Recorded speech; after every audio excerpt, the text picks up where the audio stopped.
welcome back to 13 Card Subject Change, the show that everyone's eating except for me, but I ate before I got here. So, hey, you know what? We never claimed this was an overall professional setup. Well, not yet. Maybe not ever. You had the wife to go eat dinner with. I don't have a wife at this moment. That was dinner? Or to eat lunch with. I went to what I call in the Shire elevensies.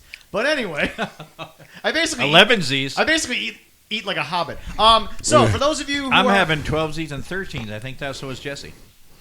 Nah, bro, this is breakfast. I ate all day. Jessie works for a living. Yeah. The show that also understands that, So yes, do I. folks, Jessie works in the morning. He's very tired, so if you heard loud breathing during the last recording, it was because Jessie was trying not to fall asleep during the last time. But you know what? It happened. Boy, a couple times my eyes went night-night. Yep. I know. That's why I go, hey, Jessie. It went night-night for a minute. The price of fame and trying to get you guys better content, it will kill us all. Anyway. Definitely me. Thank you all so Is it very bad much. if I have a little gun that I can shoot him in the forehead if he falls asleep? Well, Don't do that. No. Okay. Okay. Because, we'll get through the show, but then you'll have to run after. Yeah, exactly. All right, I won't do that to you. And neither of you run well. It's not a good thing. Don't let my stomach fool you. Once I get going. Before we get going, I might be able to beat you running we'd like to scared. give a shout out to our favorite beard Cal over at the Friends of the Squared Circle, who did a wonderful interview with Noah Renfro. I've known Noah's dad for a number of years. I've known Noah since he was a small kid. Yeah. He was rambunctious then. Now he's got a good amateur career here in the Twin Ports going. So go look that up over at Friends of the Squared Circle. Like it, subscribe to them. Also, make sure that you subscribe to us everywhere as well. $1 on Patreon. But no, great interview. I literally did message Dan out of the blue saying Noah's in great hands. Very few people interview the way Cal does, and I think that helps out Cal. Young kid, And, but just has a really bright future in this game. And to plug Cal a little bit more too. Both me and Cal, Friends of the Circle, we are going to be at the fairgrounds August 1st, head of the Lakes Fair for a good show with MAW. I think they're calling it Clash at the Fair. At the fair again. 3. This is the third Yeah. one. Mention, and I'll probably mention it later So too. anyway, big deal there. Anyway, to start off the show, Jessie, so I already talked to you and Leroy about this right before we hit record. So I spent all morning and all of last night when I should have been working, watching the live stream of Back to the Beginning, the final Black Sabbath and Ozzy Osbourne show. Sure. What an amazing lineup. Great thing. What I love about the genre is there are so many people backstage in so many different bands. Jessie, they've had beef for 40 years, and they put it aside because they realized why they were there and what they were supposed to be doing. But one of the things... Was that just Ozzy and Black Sabbath? No, or was no. Who else was there for It Bad Wise? started with... actually, hold on. I've got the entire list here, Leroy. I'm curious because I saw he was doing that. You have a list. Who is... I do. But anyway... It's a good list. It's not that they're other dipshit Leroy, list. Leroy, Yes. as a fan... Yes. Prepare yourself. All So right. at 11:30 a.m. Birmingham, England time. Yes. They opened the doors. At 1:30, this was the lineup: Mastodon, Rival Sons, Anthrax, Hailstorm, Lamb of God, a supergroup that consisted of members of Anthrax and 2 from Sleep Token. Oh, wow. Alice in Chains, Gojira, a drum off between Chad, Travis Barker, and I apologize, but there was a third guy. One of the great ones too. I think it was like Danny Chaney or something. Oh, okay, yeah. Yeah. Then it was Supergroup B, which consisted of Travis Barker and the owner of the NWA, once again doing more music than worried about his wrestling company. Correct. Then it was Pantera. Get over yourselves, classic metal fans. Rex and God, the name escapes me. The lead vocalist. I'm sorry. Phil and Summer. Yeah, Rex and Phil are 50% of that band. They get to play the songs just as much. Yes, as the yes, they do. So There get we over go. yourselves. Yes, they do. It is what it is. And the brothers aren't with us anymore. So Tool, Slayer back together for I think the 3rd reunion since they broke up. But they've all been one-offs. they've been one-offs. Yeah. Really well-paid one-offs. Yep. GNR, Metallica. Then Ozzy had a short 20 minutes. Wait. Which version of GNR? Oh, they've been back together for a while. Oh, really? They're all together now. It's just Steven's not in the band. So Yeah, that's it. It's Duff, Slash, and Axel, and then I think it's the remaining guys who were in the band when they all left. Gotcha. So, Okay. although Buckethead's not in the band anymore. By the way, folks, it's a funny name, and it's a KFC bucket. He's a great guitarist, one of the absolute best guitarists. He might be a little better than Slash, to be honest. Yeah, right. GNR, then Metallica, then it was Ozzy for about 20 minutes, and then Black Sabbath played the hits for a little while, and then by 10:30 local England time, they had to be out. So, Damn. So, yeah. Damn. Yeah, so basically, Great lineup. It was about 11 hours of some of the biggest bands in the history of the game. That's like a good run of sex where I need a cigarette, some energy drinks, and more stuff because I'd probably pass out before You it's done. don't smoke, but you've been talking about smoking after sex a lot on the show recently. I feel like you need an intervention on something, but you know. I need more sex. Well, that's not the show that we're here for. There's no intervention with that one at all. Then I'll have less time to smoke cigarettes. Jesse was not ready for that. Not ready for that. You're welcome. Oh, wow. Hey, we're 6 minutes in. I can do that stuff. Leroy's intervention, I guess. Holy shit. But no, so back I wouldn't smoke if I was doing that too much. So anyway, God, this man. So back to why I brought this up and to talk about a wrestling topic. Because Jesse, All In? No. Well, no. Actually, That's what she said, too, Actually, but hey. Jesse, according to a recent interview, the reason why All In is not in England this year, the alleged reason, is because Coldplay booked it.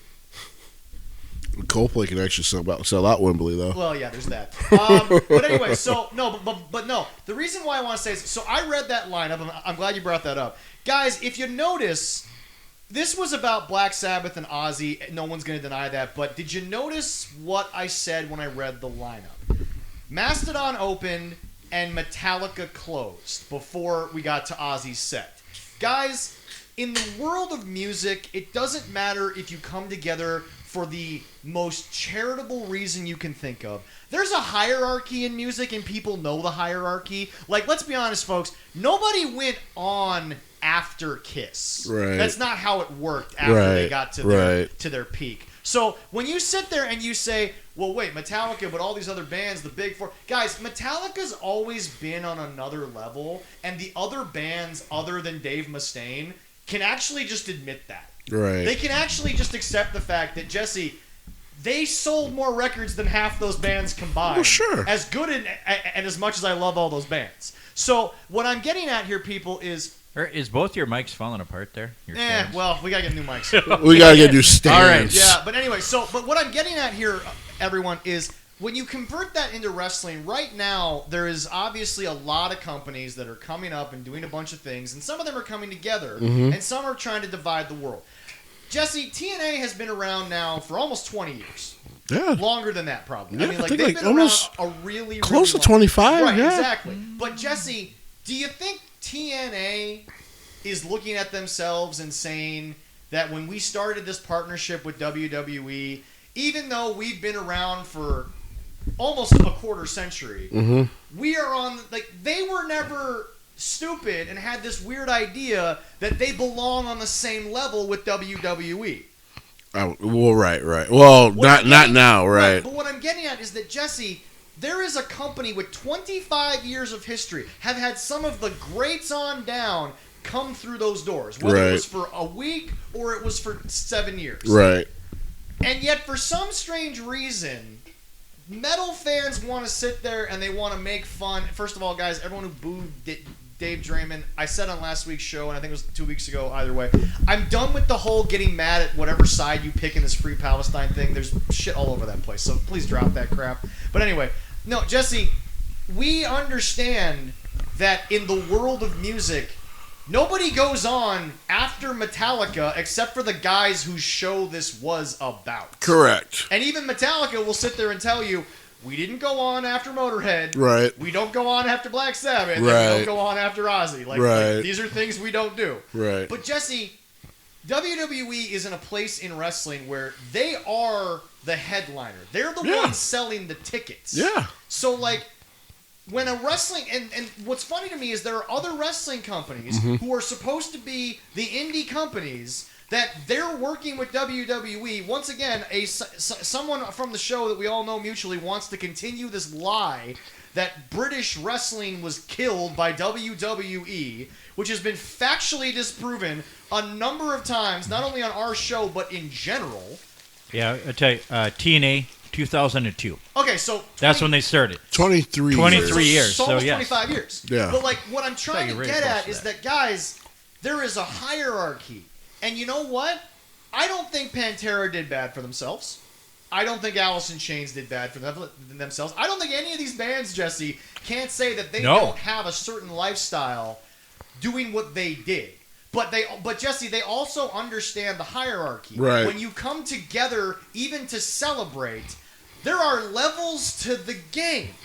Now, whether or not you are a Slayer guy, and that's usually pretty hardcore metal guys, or you're a Hailstorm, which is more of a new school mentality. Alice in Chains was the grunge idea. But, like, guys, all those bands will tell you, the guys who figured this out, that's Metallica.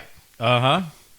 They are the quintessential peak. They're not even a bar, Jesse, because no one's ever reached that bar. Right. There's very few pop artists, country artists, rap artists who can say they reached a level of Metallica. Like, I mean, Metallica right now, they're all in their 60s. They go to sold-out shows in countries most rappers have never heard of.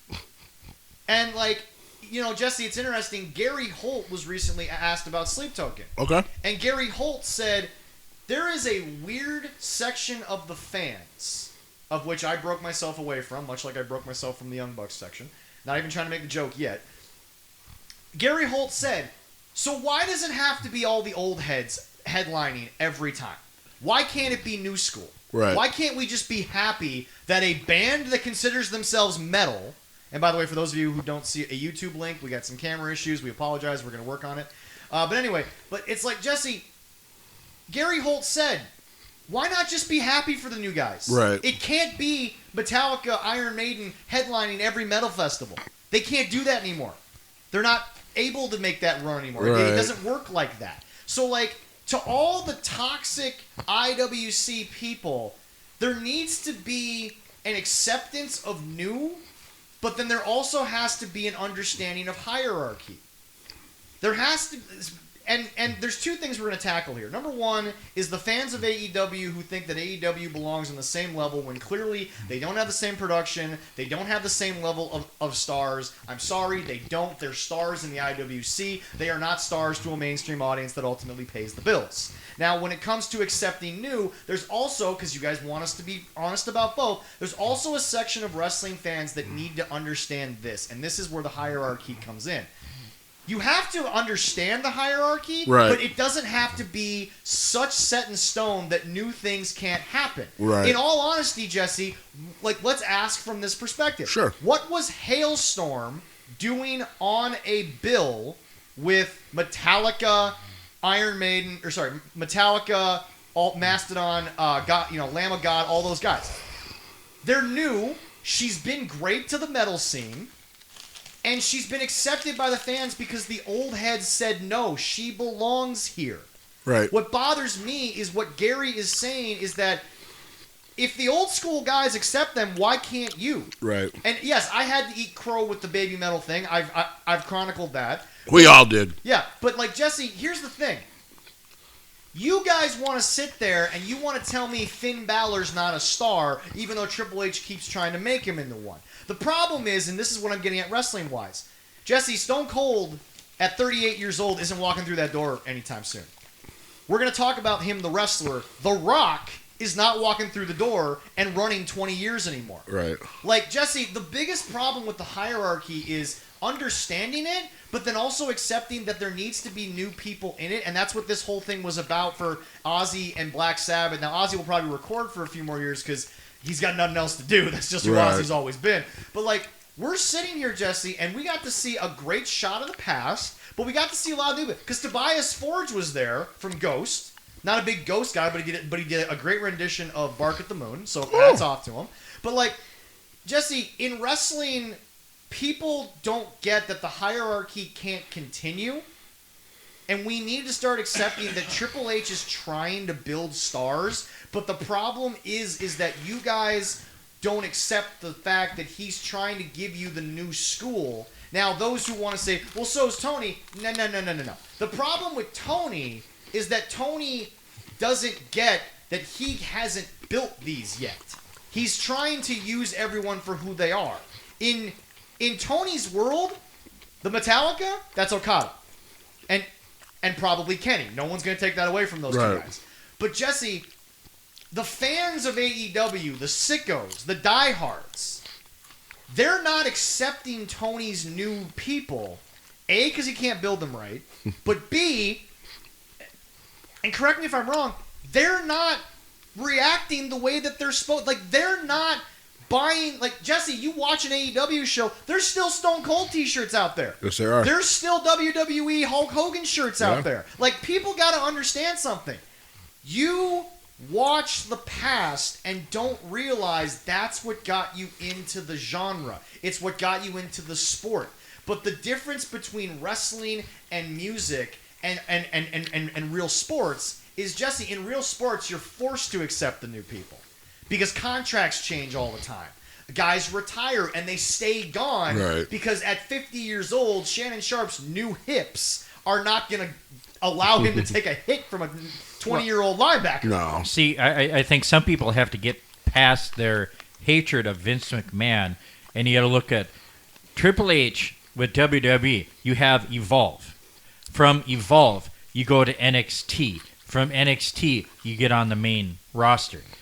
If you're not watching that, where I've been watching NXT, which people have to be, holy shit, the people that you're coming out, all the ones that you have now, Bayley,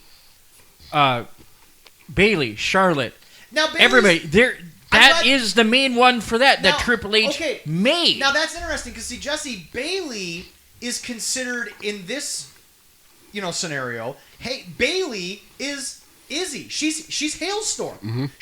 She's the new school that got accepted by the old school, and now the fans are like super into it. But like now people want to talk about in wrestling. Well, where are the stars? Well, they're trying to be built in front of you, but you don't want to accept it because you don't want the E.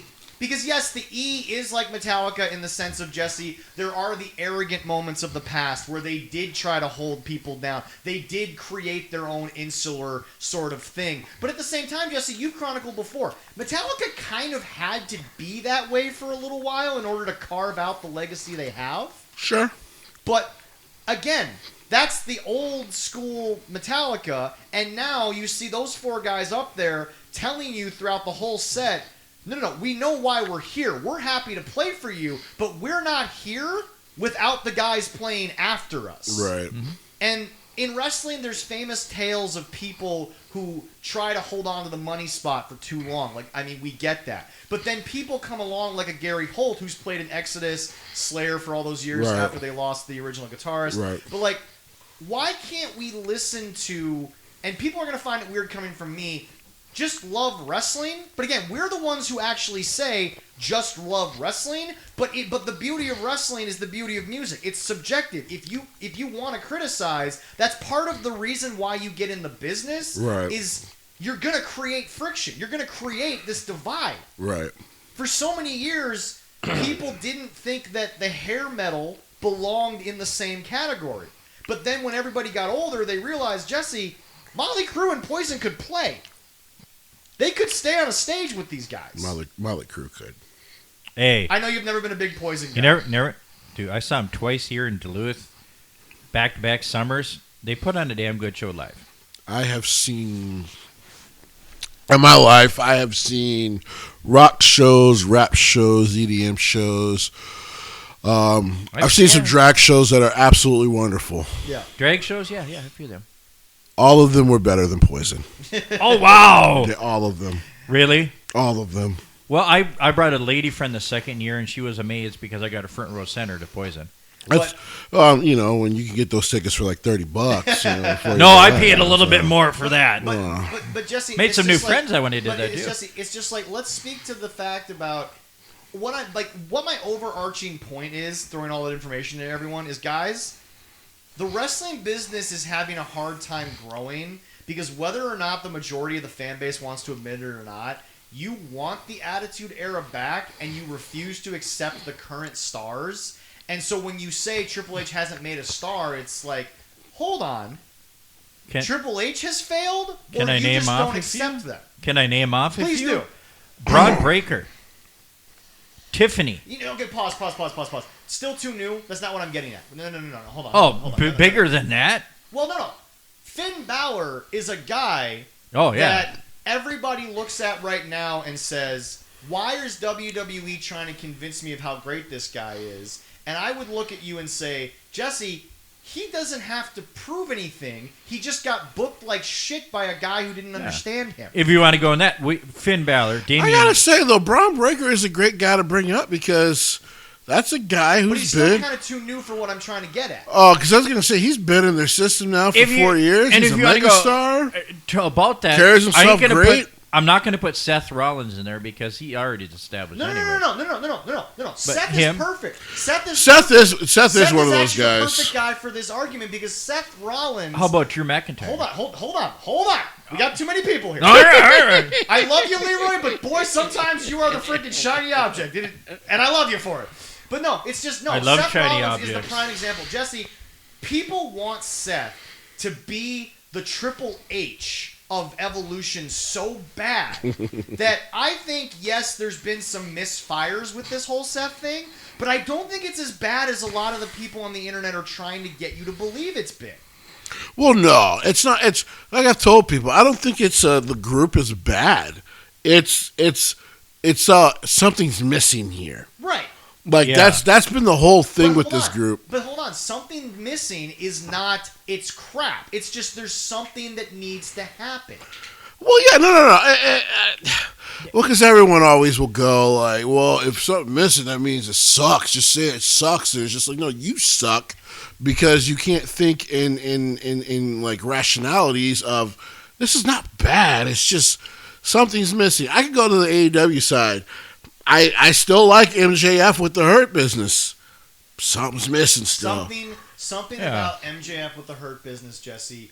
It's the most popular thing on the show in terms of it gets the best live reaction, but that's because of the amount of... Well, and the names involved, and exactly. But like you said, why is it not absolutely, no pun intended, killing the game right now? Well, something's not there. Right. Now, we can't really put our finger on it. Right. But what bothers you as a creative person is you don't think that Tony Khan is looking at it from, okay, how can I improve this? No, right. You truly believe that Tony Khan is looking at the Hurt business, the Hurt Syndicate, and saying, well, this is great. Damn. Yes. This is amazing. Damn. Yeah. No, Jesse, something's not clicking to grow. Right. Remember, Metallica wasn't going to grow into what they were, and you know this from your years in the music scene. If Dave had stayed in the band, they would have imploded.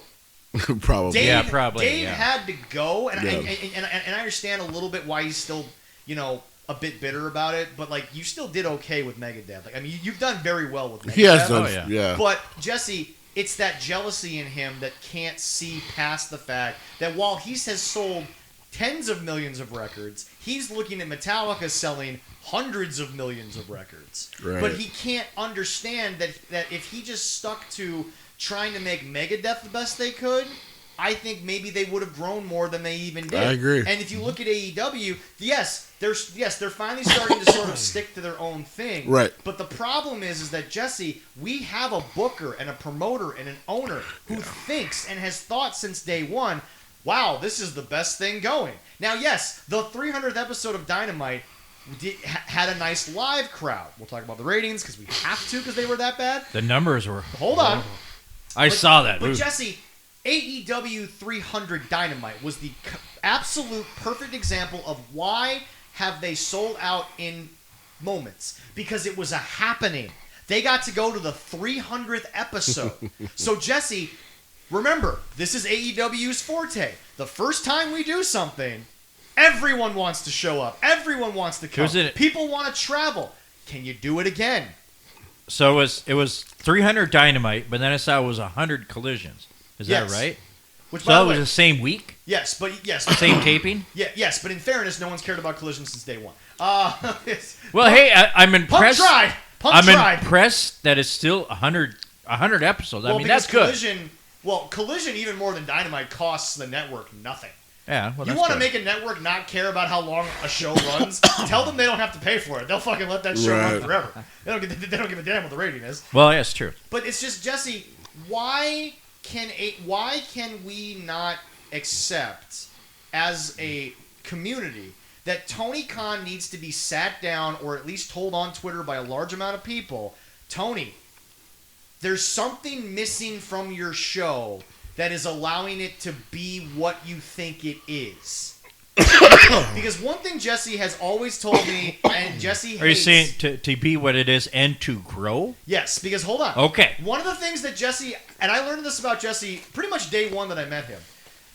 The one thing Jesse hates is somebody's got this really cool thing going, and then they refuse to look at what it can become. Correct. Because then it dies. Yep. And by the way, folks, this is why Jesse will tell you he doesn't want the death of AEW. Nothing bothers Jesse more than creativity just dying and fizzling out. Right. I don't think there's anything in the world you hate more, and that's why you hated Vince so much for hindering Wyndham, was you hate when creativity is just snuffed out. Just snuffed out. Because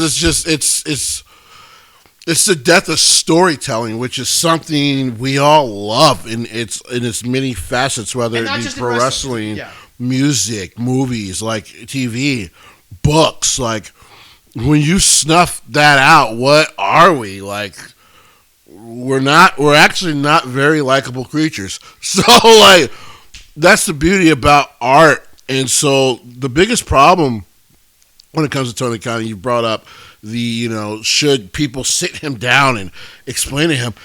I don't know. I don't know how many people saw that interview. I forget the name of the network that's connected to TN, but it's a money network. I forget the name of it. Oh, yeah. And once again, everything's fine.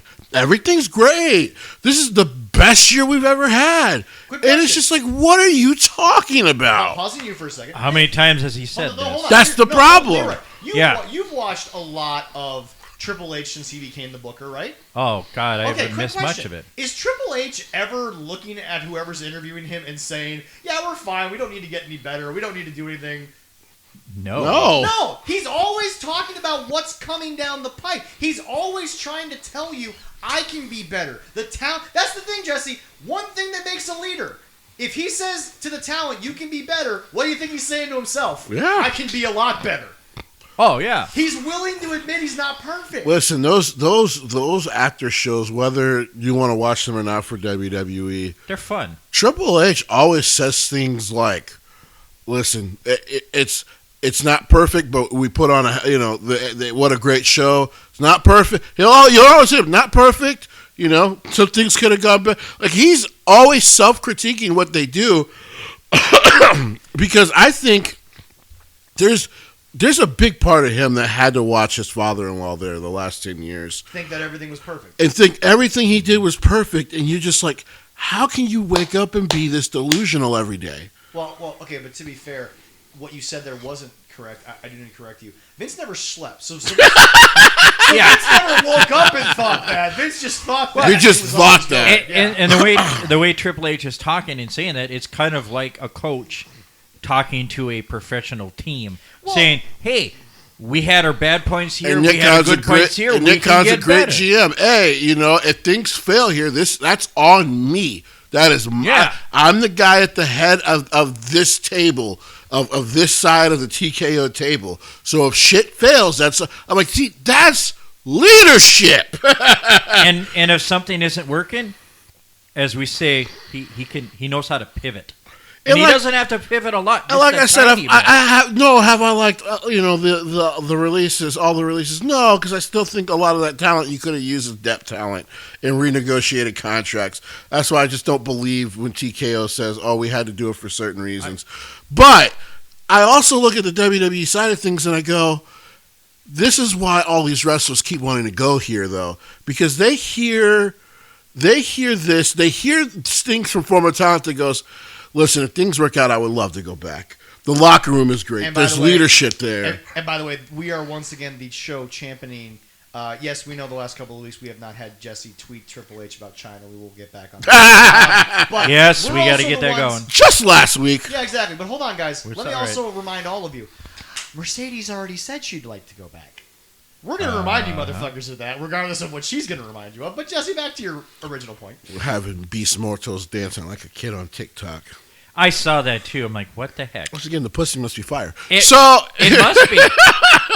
Just embarrassing your culture. So here's the thing. I would like to see AEW. I don't know how.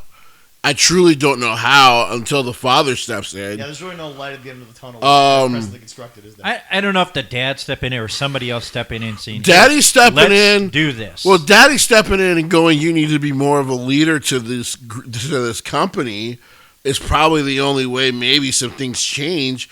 But because it doesn't hurt his bottom line, he's not going to say anything to his son. Well, yeah, that's about it. Unless they start losing money, which And that I don't think they are. Jesse, let me bring up this little point Or here. maybe- I don't know, maybe it's they funny. are. I think all of our viewers, whether they're sickos or they're WWE drones, whatever you want to call it, We love all of you. yeah, exactly. But I think everyone will agree with one thing. What is the biggest brand but least successful sports team in America? It's not even hard to say.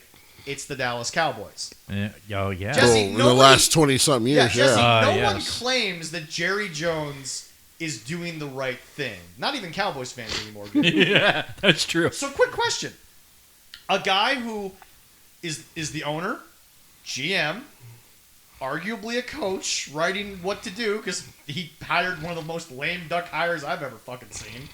You need a fucking splash after you got rid of a Super Bowl winning coach who won 13 games 3 years in a row, and that's your pick? Okay. Yeah. But hold on. An owner, GM, / person writing what's going on, and their results are mid. Sounds a lot like a little wrestling company out of Jacksonville, doesn't it? Right. It does a little bit, yes. Right. So, Jesse, why can we look at Jerry Jones and say your success can clearly be measured? You haven't even been to a championship game longer than some franchises have existed in American Right. sports.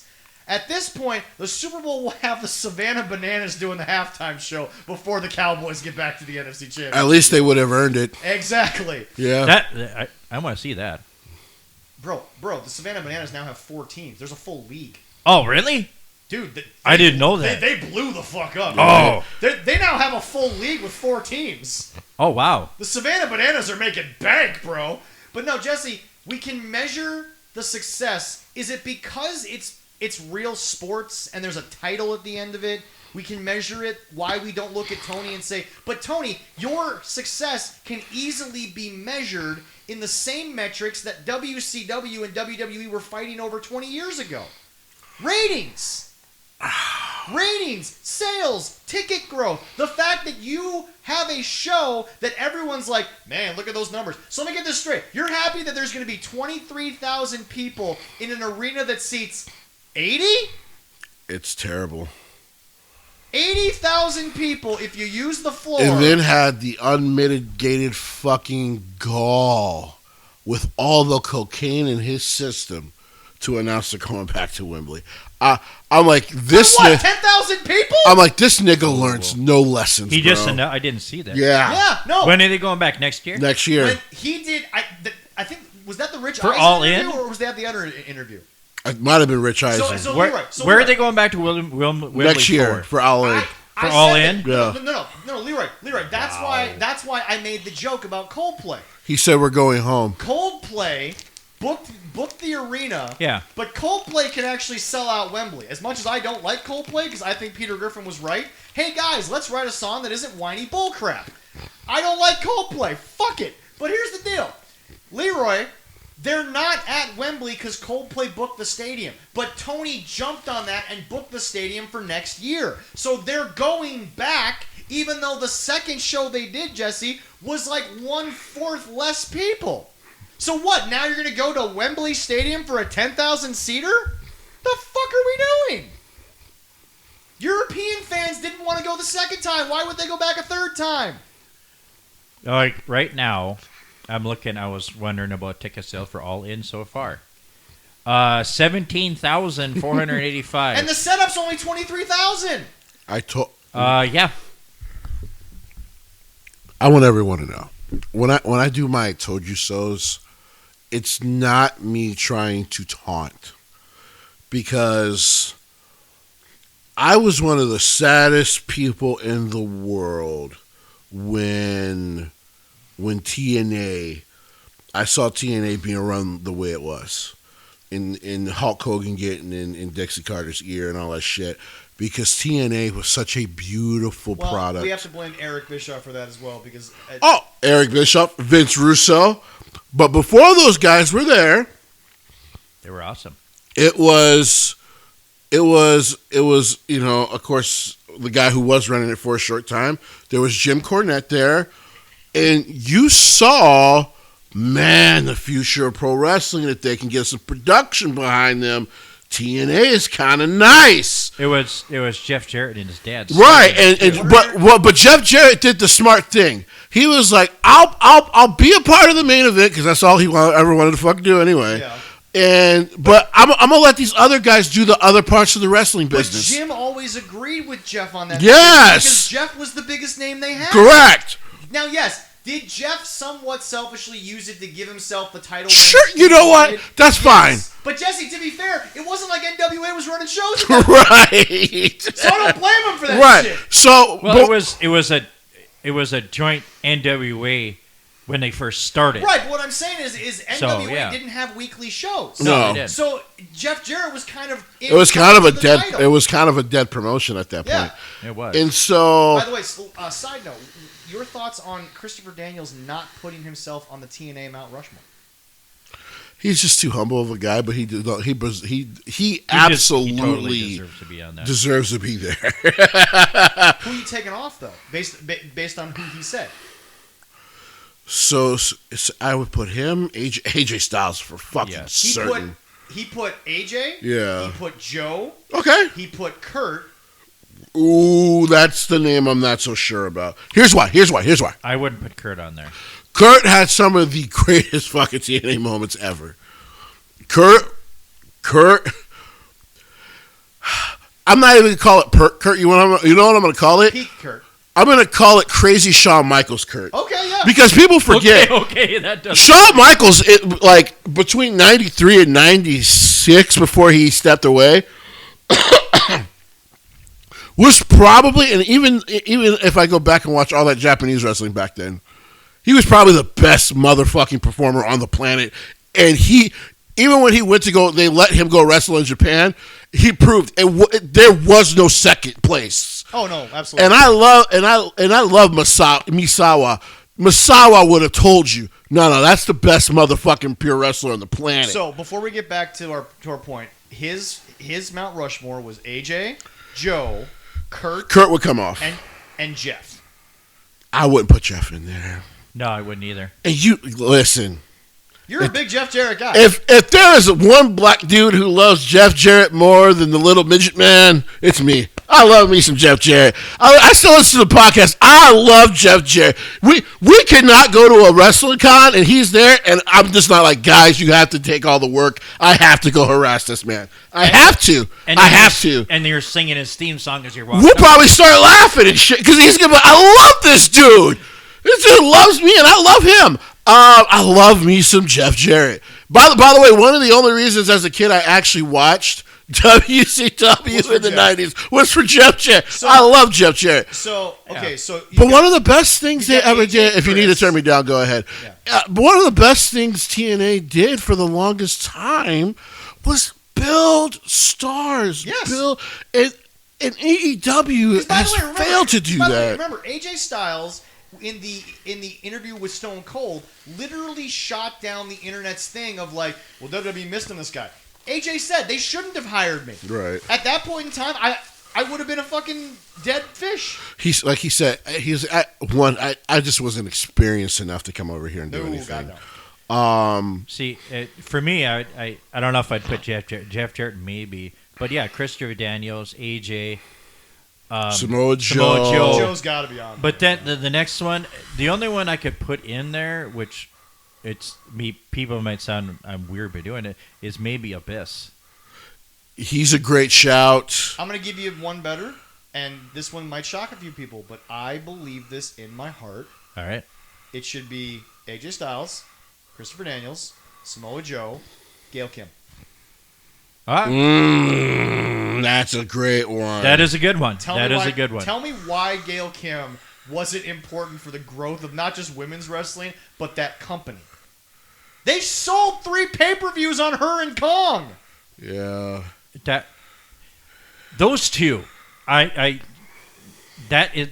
is how you do it. Amazing Kong. Win. Awesome Oh my Kong God. will never get the love that she truly deserves in female true. wrestling, and it's really kind of sad to me because she had some great matches. But back to your point, Jesse, TNA built stars that ultimately started running WWE because now, like, I love the photo of all the producers for WrestleMania. It's like, hey, bro, it's 2004 through 2012 TNA wrestlers. It's kind of crazy. And then Kenny Dykstra was there for some reason. Yeah. But then if you get the new I haven't picked up the new WWE Oh, dude, game, Joseph Abyss Parks is watching in. his entrance.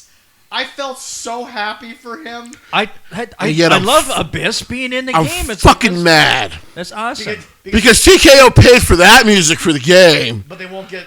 But then they hire these fucking dorks as their music guys. I Anyway. I think they're slowly getting out of those But guys, now, Jesse, back to the overall arching topic. Talk about the worst transition from fucking agent to CEO ever. Ari Emanuel might be the worst. Well, but anyway, send him a tweet. But anyway, let him know. Now back to finish stuff because we'll get to the wrestling stuff. Back to this finishing this up. Jesse, there is a guy who is the worst person you want running your shit. Guys, we can't get any better. That's it. Yeah. That's what he believes. Jesse, back to the music thing. Metallica literally still thinks they haven't made the perfect thrash record. When 72 Seasons came out, I said, you don't post much on Facebook, but you posted, and you said, every time I think these guys are going to lay an egg, holy shit. I thought Lux Eterna was one of the best songs they've written in 20 years. The production on it was fucking phenomenal. But Jesse, that's my thing. This band is always trying to, and by the way, Lars said it about Death Magnetic because that was one of their widely criticized records, even though it was like their 7th debut at number 1. I don't know why you criticize it. Well, Death Magnetic was way better than what they had released before. Right. But they went back a little bit. Right. But anyway, but Jesse, Death Mag Monkey! But Jesse, they said with Death Magnetic, they always try to push the technology as far as they can. So this is clearly of 4 guys who, whether or not you want to hate on them for the success, they clearly are always trying to get better, be better, outdo a previous record, even though, based on literal sales, they don't have enough life left to outdo what the Black Album sold. Right. They know that. But, like, Tony Khan is the worst person to run a creative idea because, Jesse, everything is always perfectly fine. Everything is great. There was no problem. Every pay-per-view is the best pay-per-view we ever did. Wow, we just shot up. And by the way, he said All In because he said this about 4 other shows. He's already put it out in the ether. This is going to be the biggest show we've ever done. Tony Khan. And I'm like, 80,000 people in women? Tony Khan had the chance to show, not only was he, that this wasn't just a little game to him, and it wasn't just his toy, his Is there a playthings. moment that you can remember? Because you always say, okay, Jesse, hold on. There's a moment for you when you realized TNA was being booked poorly. There was a moment for you when you gave up on Vince. There was a moment when you realized that New Japan had really taken off. Is there a moment that you can point to when you realized, oh, fuck, this company thinks that they're just fucking the bee's knees? It will forever be the Jericho MJF singing segment. Really? Because how the fuck did that wind up on TV? Wow. Me and him will always disagree if that was a good segment. Because I'm sitting there watching this and I'm like, there's no way Vince isn't laughing and mad because Vince wish he would have did this 10 years ago. Like, oh, people will watch this? You know what Vince thought? Well, shit, Jericho was down to sing and dance at the same time, pal. Damn it, I could have got him to do it. And he could have proved he's an actual businessman, which he's not. But the moment he started having issues with all the elite members, including Cody Rhodes, and remember, we had heard he had reached out to Jim Cornette. You know what you could have did at that point? Jim, I don't need you to come to the shows. God, no. I want you to be one of my head bookers. Here's Jerry Lynn, you know him well. Here's Molly Holly, you know her well. I will get final say. Yeah. But I would like you to book out my stories. Here's my ideas for stories. You guys tell me where each of them should lead. And then I'll still, because like Jim said, the problem with Vince wasn't sitting in a meeting with him and being like, maybe we should head this way. That was never the problem because he'd be willing to hear it. What did he think day of show?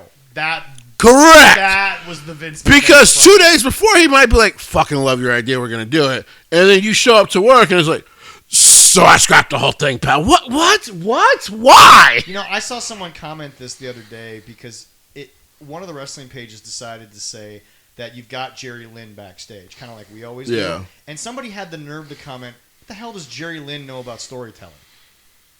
And I didn't have the time to comment because I was going to write a novel. Yeah, you could write a novel. This guy's a fucking dipshit if he's saying that. Apparently your mom didn't know anything about gurgling nuts, so you didn't exist. But hey, I mean, you're here. If this guy is a wrestling Jerry fan, Lynn doesn't know in-ring storytelling. Did you not watch ECW? Yeah, okay. Did you not watch TNA? I'm about to say, did you not watch TNA? Wow. Jerry Lynn doesn't know how to tell a story. And honestly, sadly, they were probably a bit of an e-drone because they were like, well, WWE had no use for him. Like, Vince McMahon had no use for Jerry Lynn because of the size. Had nothing to do with Jerry Lynn's talent. By the way, Vince still gets killed for the fact that he let that guy walk out the building. Yeah. All those years. Like, when we needed some extra fresh talent in here, and you let that guy walk, what the fuck are you doing? Yeah. But Jesse, it's just... He's too small, pal. But no, it's just, Jesse... not to get mad at the Jerry Lynn comment, I hate to work for somebody. I have my issues working with people, but the number one person I cannot work with is the person that goes, we can't do any better, so let's just keep doing what we're doing. What do you mean we can't do better? You can't do better. Okay. You can't. We're not going to be the TikTok video that's like the funny thing where like, I'm the sales manager, and I think we can do 500 oil changes. I'm the head tech. Fuck off. Jesse, I'm not delusional. Right. But we can't do 3 people better. We can't do 4 people better. I can't sell 7 more burgers versus 8 more burgers. If my goal is sell 50 of something, I'll sell 52. There you go. Because Jesse, I beat what you asked me to do. Would it be nice to sell 100? Yeah. When you've never failed and not been built out, then you don't know how to grow. Right. Well, you look at the All In Wembley. Didn't they have it set up for like around 70, 80? No. It's not that you're not right about that. You just missed what I said, and so did everyone else. So I'm going to say it again. Yeah. When you've never failed and not been built out, you don't know what failure is. I hate to say it. Do you want to know why his statistics company never failed? A, because it had more money than God backing it. Yeah. And B, how do you really fail at a company that just collects data? You really can't. It's like all you do is analyze data, bro. But see, I'm confused with Tony and that. Tony's never failed, Leroy. He can't ever have failed because in his his life. father has always his been dad there was to always bail him sitting out. there saying, you cannot fail because I will always allow you and your sister not allow them to fail. To take money from me. Correct. Because the truth is whether or not people want to believe this or not, Tony Khan, like most people in America, can live the rest of his adult natural life on only $1 billion. Yeah. He can do that. I wish I had that. Exactly. But I look at it too as like he had Wimbledon set up the first year we were there for like 75, 80,000 people. No. We're gonna get to that point, but Jesse wants to finish this point. But I love your point. We'll get to it in just a second. But yeah. So Jesse, to your point about Tony. Leroy, what I'm getting at is, because I work with someone like this still in my projects, when someone's always been there to bail you out, you don't feel the effects of failure, which usually should either be you give up completely Yeah. or you pick yourself up and you learn from it and you try it again. Well, when you've constantly been doing bailed that for years. when you've constantly been bailed out, You have. right? Tony Khan has not. Yeah. Correct. Tony Khan Yeah. wakes up every morning and has a full sense of, I'm a good booker, I'm a good businessman, I've created something from nothing. What do you mean, son? You bought the fucking headline for $100 million. You didn't create shit. Yeah. The very origin of All Elite Wrestling was an idea that you purchased the intellectual property of. And yes, just because you were the booker from the very first match, Cody versus Sammy, by the way, where are either one of those guys? Right. I wonder. One's a tag team champion in your secondary company. One's the biggest star in the fucking world right now. But anyway, no. Could have been there. You have never failed.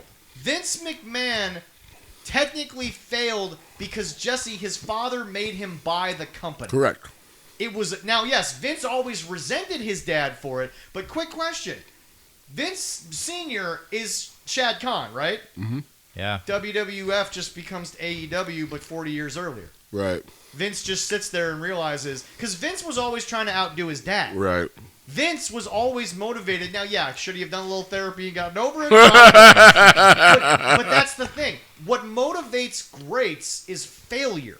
What motivates all-time people is understanding that when you don't lose, you die. Napoleon is famous for one loss, and it was I believe the Battle of Waterloo. Mm-hmm. Yep. Because he hadn't lost until that point.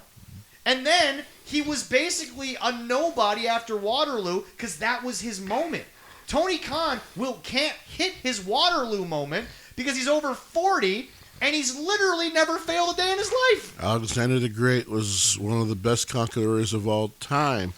People forget his empire spanned from East Europe all the way through the Middle East through into West Russia. Southeast Asia. Yep. Yep. And that's where. Failed once, died. Uh-huh. And then it was over. It was over. Yeah. And then his generals spent the next 100 years fighting over his land. That's true. The British Empire, there was once a saying, the sun never set in the British Empire. That's because the sun rose in England and set in fucking China. That's right. Guys, ladies and gentlemen, legitimately, they owned land in the West Hemisphere and the East Hemisphere. That's all it is. Right. But then eventually they started to get their ass kicked by people. Mm-hmm. And they had to, and by the way, quick question everyone. Does anyone know how big, oh yeah, it's that little tiny fucking island, Jesse. That's all they have left. They got nothing left. They got nothing.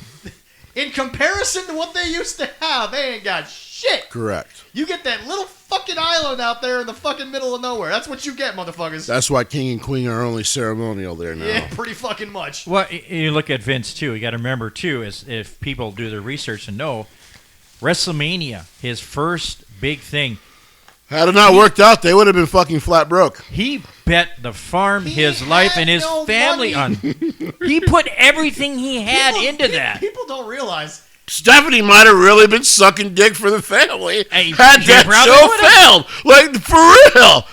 And her mama right next to her. Like, People don't realize, Jesse, when that show started, as in like the start time, he had no money. no. His No. bank account was drained. I mean, he hit everything. Telecasting. Nobody's ever done that before. He did it. He took so much risks that he could have lost everything, but he succeeded. And that made him Because Jesse, what was he what he motivated was. by? His dad never had a WrestleMania.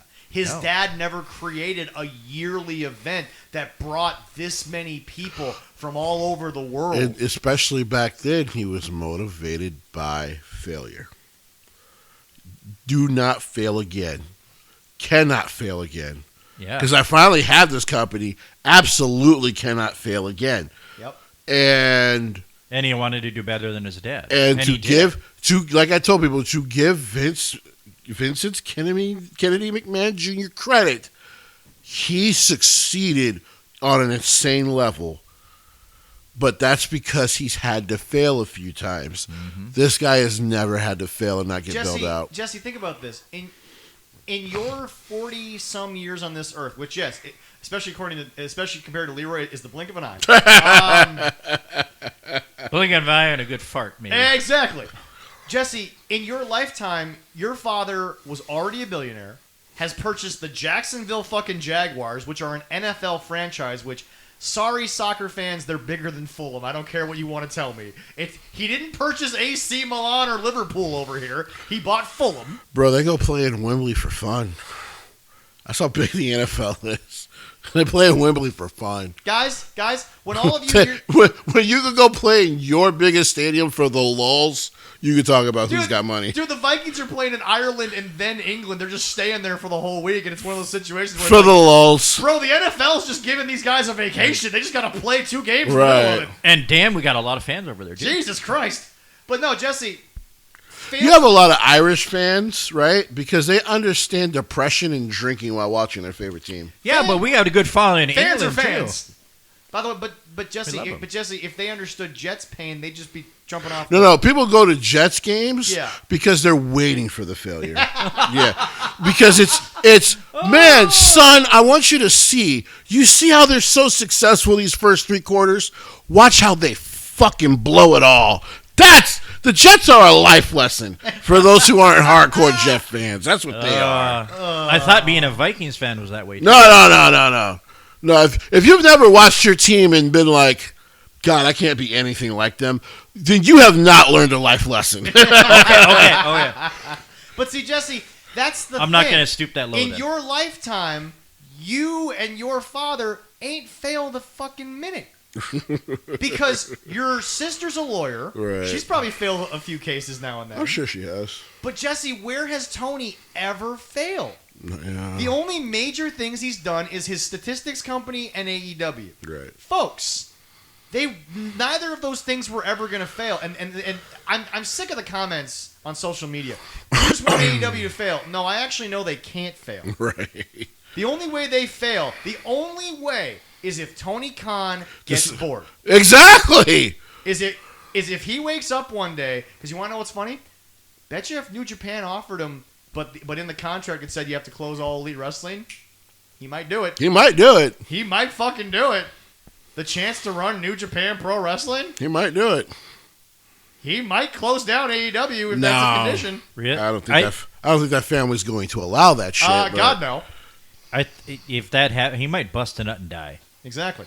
But I would. But that's the thing. Well, for other reasons, Jesse. Well, yeah, exactly. For other reasons. Like, I would be sitting there with all that talent, and they'd be like, "So, sir, what are we going to do?" And I'd just be like, "Hold on." So in his will and testament, This is what he said for you. Read this? Why am I the one reading this? he was prepared for this moment. But anyway, I couldn't read. I'd be crying too much. But anyway, before we get to the wrestling, first and foremost, also, folks, for those of you that think that Tony Storm actually ripped Mariah May, Tony Storm was in character. I don't know why that got to be a story. I hated working with her. She was bleh. I was working with myself.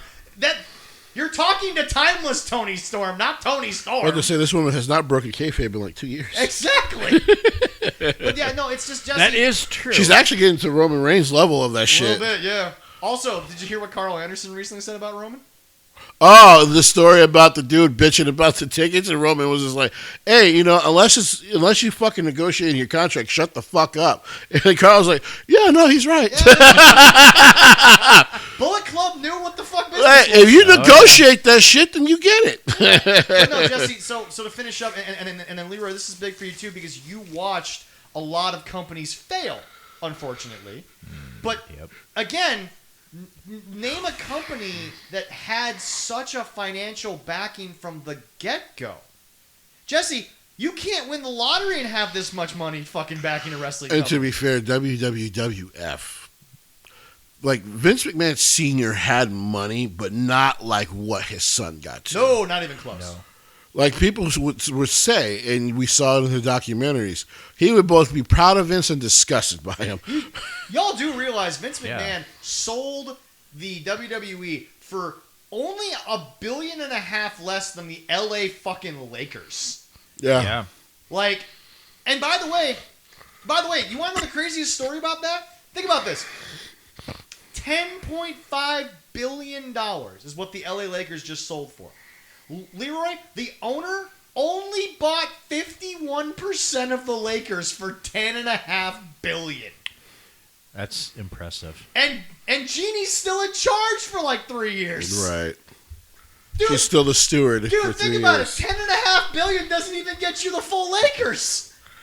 WWE was sold in its entirety for almost that. Dude, here's a crazy thing, right? So I mean, and we talk about the value of certain, of certain sports and certain entities. It is crazy. WWE, because I think it was technically $7.5 billion was the range to get it into TKO. Yeah. $10.5 billion for the Lakers. The Panthers owner bought that. What was that? 7.2 bill? The Carolina Panthers? Yeah. Look that up. Yeah. Like 6 point something or 7.2.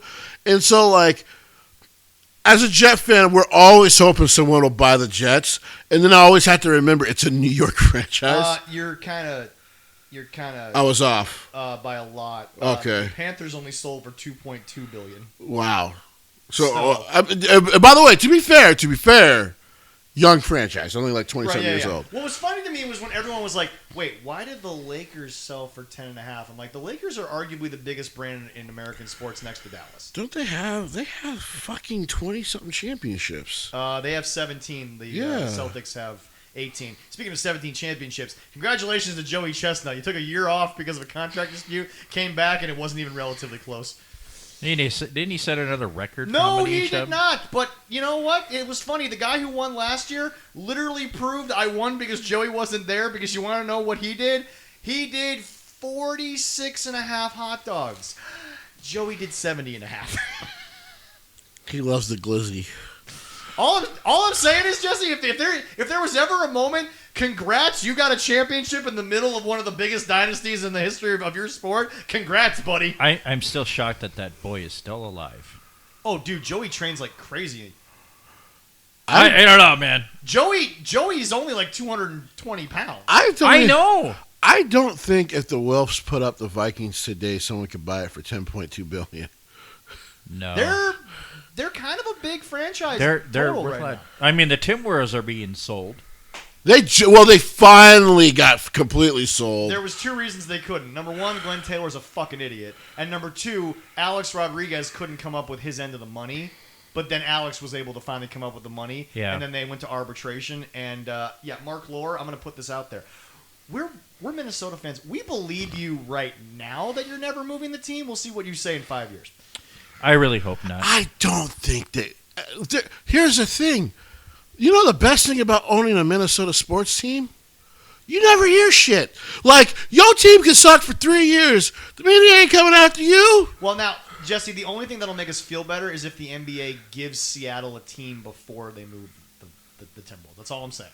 I'm sure that would help. But they should learn from last time. Last time we took a sports team out, we almost killed somebody. Well, but remember, they took them because the state said no. what was the last major sports team move? From Minnesota or just in general? Thrashers. Oh no, Just in general. The Coyotes moved to Utah. Okay. Yeah, that was the last one. Yeah, That just happened. yeah, Of course, they were playing in a college arena, so and in Arizona. that wasn't the problem. So, like, yeah, Last two Stanley Cups are from Florida. the last time I know. The last time it happened in basketball, wouldn't that be like? Seattle to Oklahoma City. Yeah. Yeah. It's been that long. That's But quite a you few remember, years ago. because of his connection to Seattle, because he played for the Mariners, that's why people think that Alex Rodriguez wants to move them to Seattle. But I'm saying that if the NBA gives them a franchise before that. But anyway, back to this topic. We'll finish up here and get on to the wrestling. So, no, guys. Yeah, we have a lot of shows to talk about Guys, this next what weekend. I'm talking about is this. There's everything from the hierarchy to this to that. We as fans need to A, accept the hierarchy, but B, accept that there needs to be changes and people can't go forever. But then why does that wrap into Tony Khan? Tony, What are you going to do in 5 years when half this roster's no longer there? Sign. Reports are Orange Cassidy's out for 8 months. Oh, wow. Because you probably ran his ass into the ground. You haven't heard for injury-wise why he's out? Oh! He got squeezed too much. With my feet in the air, my head in the clouds. I shouldn't laugh at him being hurt. You love Orange Cassidy. But I love Orange Cassidy, and I think this is the perfect moment for him to sit at home and smoke weed for the next year. Wait till his contract runs out. Right, and be like... Show up on Raw and make Jim hate him even more. Oh, you don't think WWE would love to sign him? The kids love Orange Cassidy. But is it main roster or NXT for him? Oh, main roster. Yeah. You think Orange so? Cassidy already knows how to work camera. That's not a problem. Plus, you can let him take L's. It doesn't hurt. Reports are he had a torn pectoral muscle. Reports say it's from carrying Tony's opening segment. That's gonna sideline it. He's not like Cody. He's gonna be sidelined, or Cena. He's gonna be sidelined for a while. No, Cody got that from carrying the WWE since he signed. So, I know, but he was able to recover. QB1, Seth. QB1. Oh yeah. Let's revisit that. Why not? Whoa! But anyway, Yes. But anyway, so we'll actually put a bow on this. Jesse, your final thoughts on why people need to accept that Tony, and yeah, we say it every week, but like now we've chronicled he's never failed. What is Tony Khan the worst thing for AEW right now? He's worse for their future. Right.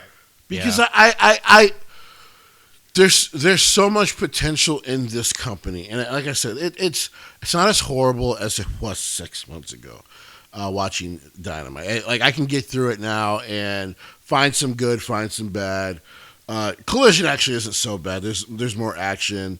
They've actually allowed Christian Cage to do more storytelling over there, so it's actually kind of interesting. But it's what I felt for WWE for Vince McMahon in 2014. Not the same where I was just like, if Vince dies, maybe this company really does get better. Because for a while there in the 2010s, you're just like, there's no hope. He's never going to give up creative control. None of his bad shit from the past is going to stick to him. I didn't see that one coming. And I'm like, but Tony Khan isn't a bad guy. He just doesn't know what the fuck he's doing. Yeah. And so because he doesn't... Yeah. And what's scarier than a guy who doesn't know what he's doing and thinks he's the absolute perfect person at this? Delusion. Yeah. Absolute delusion. And you want to know what's even crazier, and now is where we're going to put a bow on it. Jesse, it has seeped into that fan base in ways I didn't think were possible. Mm-hmm. I mean, you know from years of being a Jets fan, the delusion that the Patriots fans had of, guys, you were an absolute doormat until Brady got there. Boy, we were whooping that ass. And by the way, when he's gone, good luck replacing him. And now we've been whooping that ass. But that's my point, Jesse. And we're still mediocre. But that's 24 years later. But that's my point, Jesse. There's been a real realization right. of Patriot fans of we had it great for a long time. We were real, and that's why I tell people, whatever sports team finally wins, if they win in Minnesota, if you think anyone is going to leave during that trophy ceremony, that's going to be a packed arena until 2 in the goddamn morning. There's going to be old people who have been waiting for that moment who will die in that line. They don't care. That's what I'm saying. Because they never thought they would see it. Zach, move your microphone closer to the screen. We gotta fix if it stays. If it's gonna, will it stay up there like that? That's been my major issue. Because you're coming over good, but it'd be, if it was closer, it'd be. Guys, great. we've been doing this so long for you. The equipment's finally wearing out. We got to upgrade some of the equipment. Yeah, it's time. But anyway. Oh yeah, if we can duct tape it to there, it'd be perfect. Yeah, but anyway, so to finish up, the next time you say duct tape with that northern accent, we're gonna have to box.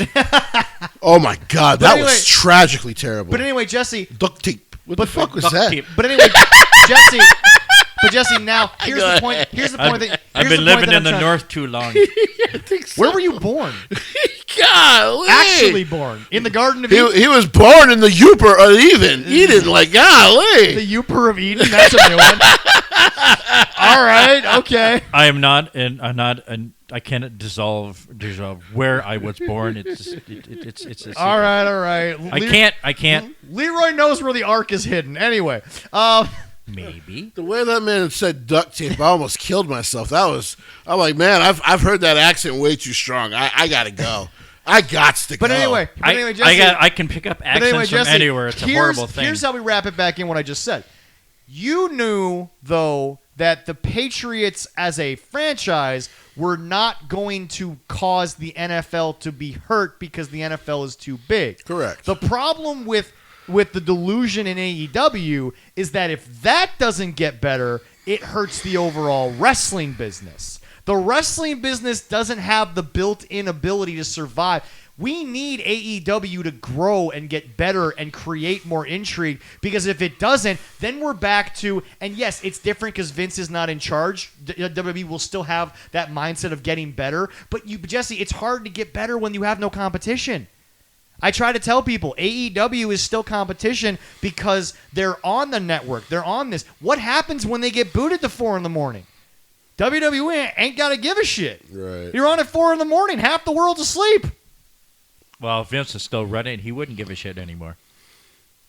But we saw that. Well, yeah, he didn't. We saw that anymore. when he put his version of NXT versus Dynamite. Didn't give a fuck. Yep. If Vince was still in charge, you want to know what would be on network television during Dynamite? Evolve. Oh, yeah, he would. Tiffany Stratton was a fucking daddy's girl with daddy issues still trying out for the Olympics.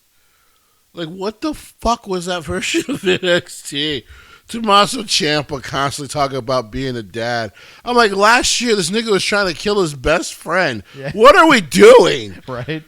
Oh my god! Vince's sick ideas in his head. But to finish it up, Jesse, because it's people power. But no, Jesse. No, not that guy. But no, Jesse. We say it every week, but like it's imperative when you bring all this up. We need this company to become more creative week in and week out, and actually understand that, Jesse, the power that Tony Khan holds, it's a child holding Excalibur instead of King Arthur. Like, this is a problem. And it's a problem that needs to start being addressed maybe weekly with the fans of, like, guys, the biggest stars in WWE, if they get jaded, they'll leave for AEW. But the biggest stars in WWE are becoming Matt Cardona. They're not going to AEW. Now, yeah, everyone's like, well, Matt Cardona went to AEW. He was there for like 3 shows. He was there for a cheeseburger. Literally. But like Jesse... He was just there to help his buddy. But Jesse, the top stars, they're leaving AEW for WWE developmental. Yeah. Like, okay, Jordan Grace we get because she was never in a major televised company. Mariah May just came off the big... I repeat it every time because it needs to be repeated. The biggest female rivalry in North American wrestling in 25 years. Maybe longer. She just came off that, and she was not only depressed, she took way less money to go to fucking development. She didn't even demand main roster. She didn't even demand her name. Like the fact that Mariah May and Stephanie Vakir both worked in AEW, did big matches, and then went, I gotta get the fuck out of here. And then both both volunteered to go to NXT. Well, hold on. It's crazy. Well, hold on. We talked about it somewhat at the end of one of our shows, and we'd already gone through a bit of a joke segment, so we didn't get into it. Why is it not being brought up more by the internet of the wrestling community? Guys, why was Mariah May feeling down? Why was Mariah May depressed? Why was she questioning if she should do this with her life after just having those 3 matches? Does anybody want to, I don't know, defend that fucking mentality? I'm guessing she knew what was coming. I'm guessing she saw the Jamie Hayter show and knew what was coming. And was like, fuck that. This is the last major topic before we move on to actual stuff. But like, no, why is it not being addressed? And seriously, Jesse, tweet this out, because people need to listen to this segment and they need to start defending. Wait a second. On her fucking personal fucking YouTube, she said, I was down. I needed my parents to lift me back up. I wasn't trained. Like, all that. And you just got done doing that fucking shit? Like the best Quick work question. of her career. Quick question. Do you think the Denver Nuggets thought that they were still a mid-round team after they won a fucking championship? No, they thought they was going back, dog. You think the Boston Celtics, after they won that championship, thought that without Jason getting hurt, they weren't going to run the league for like the next 5 years? They were still going to lose to the Knicks, but yeah, they got beat, son. But that's what I'm saying. Is that, Jesse, the confidence of an individual who just was the...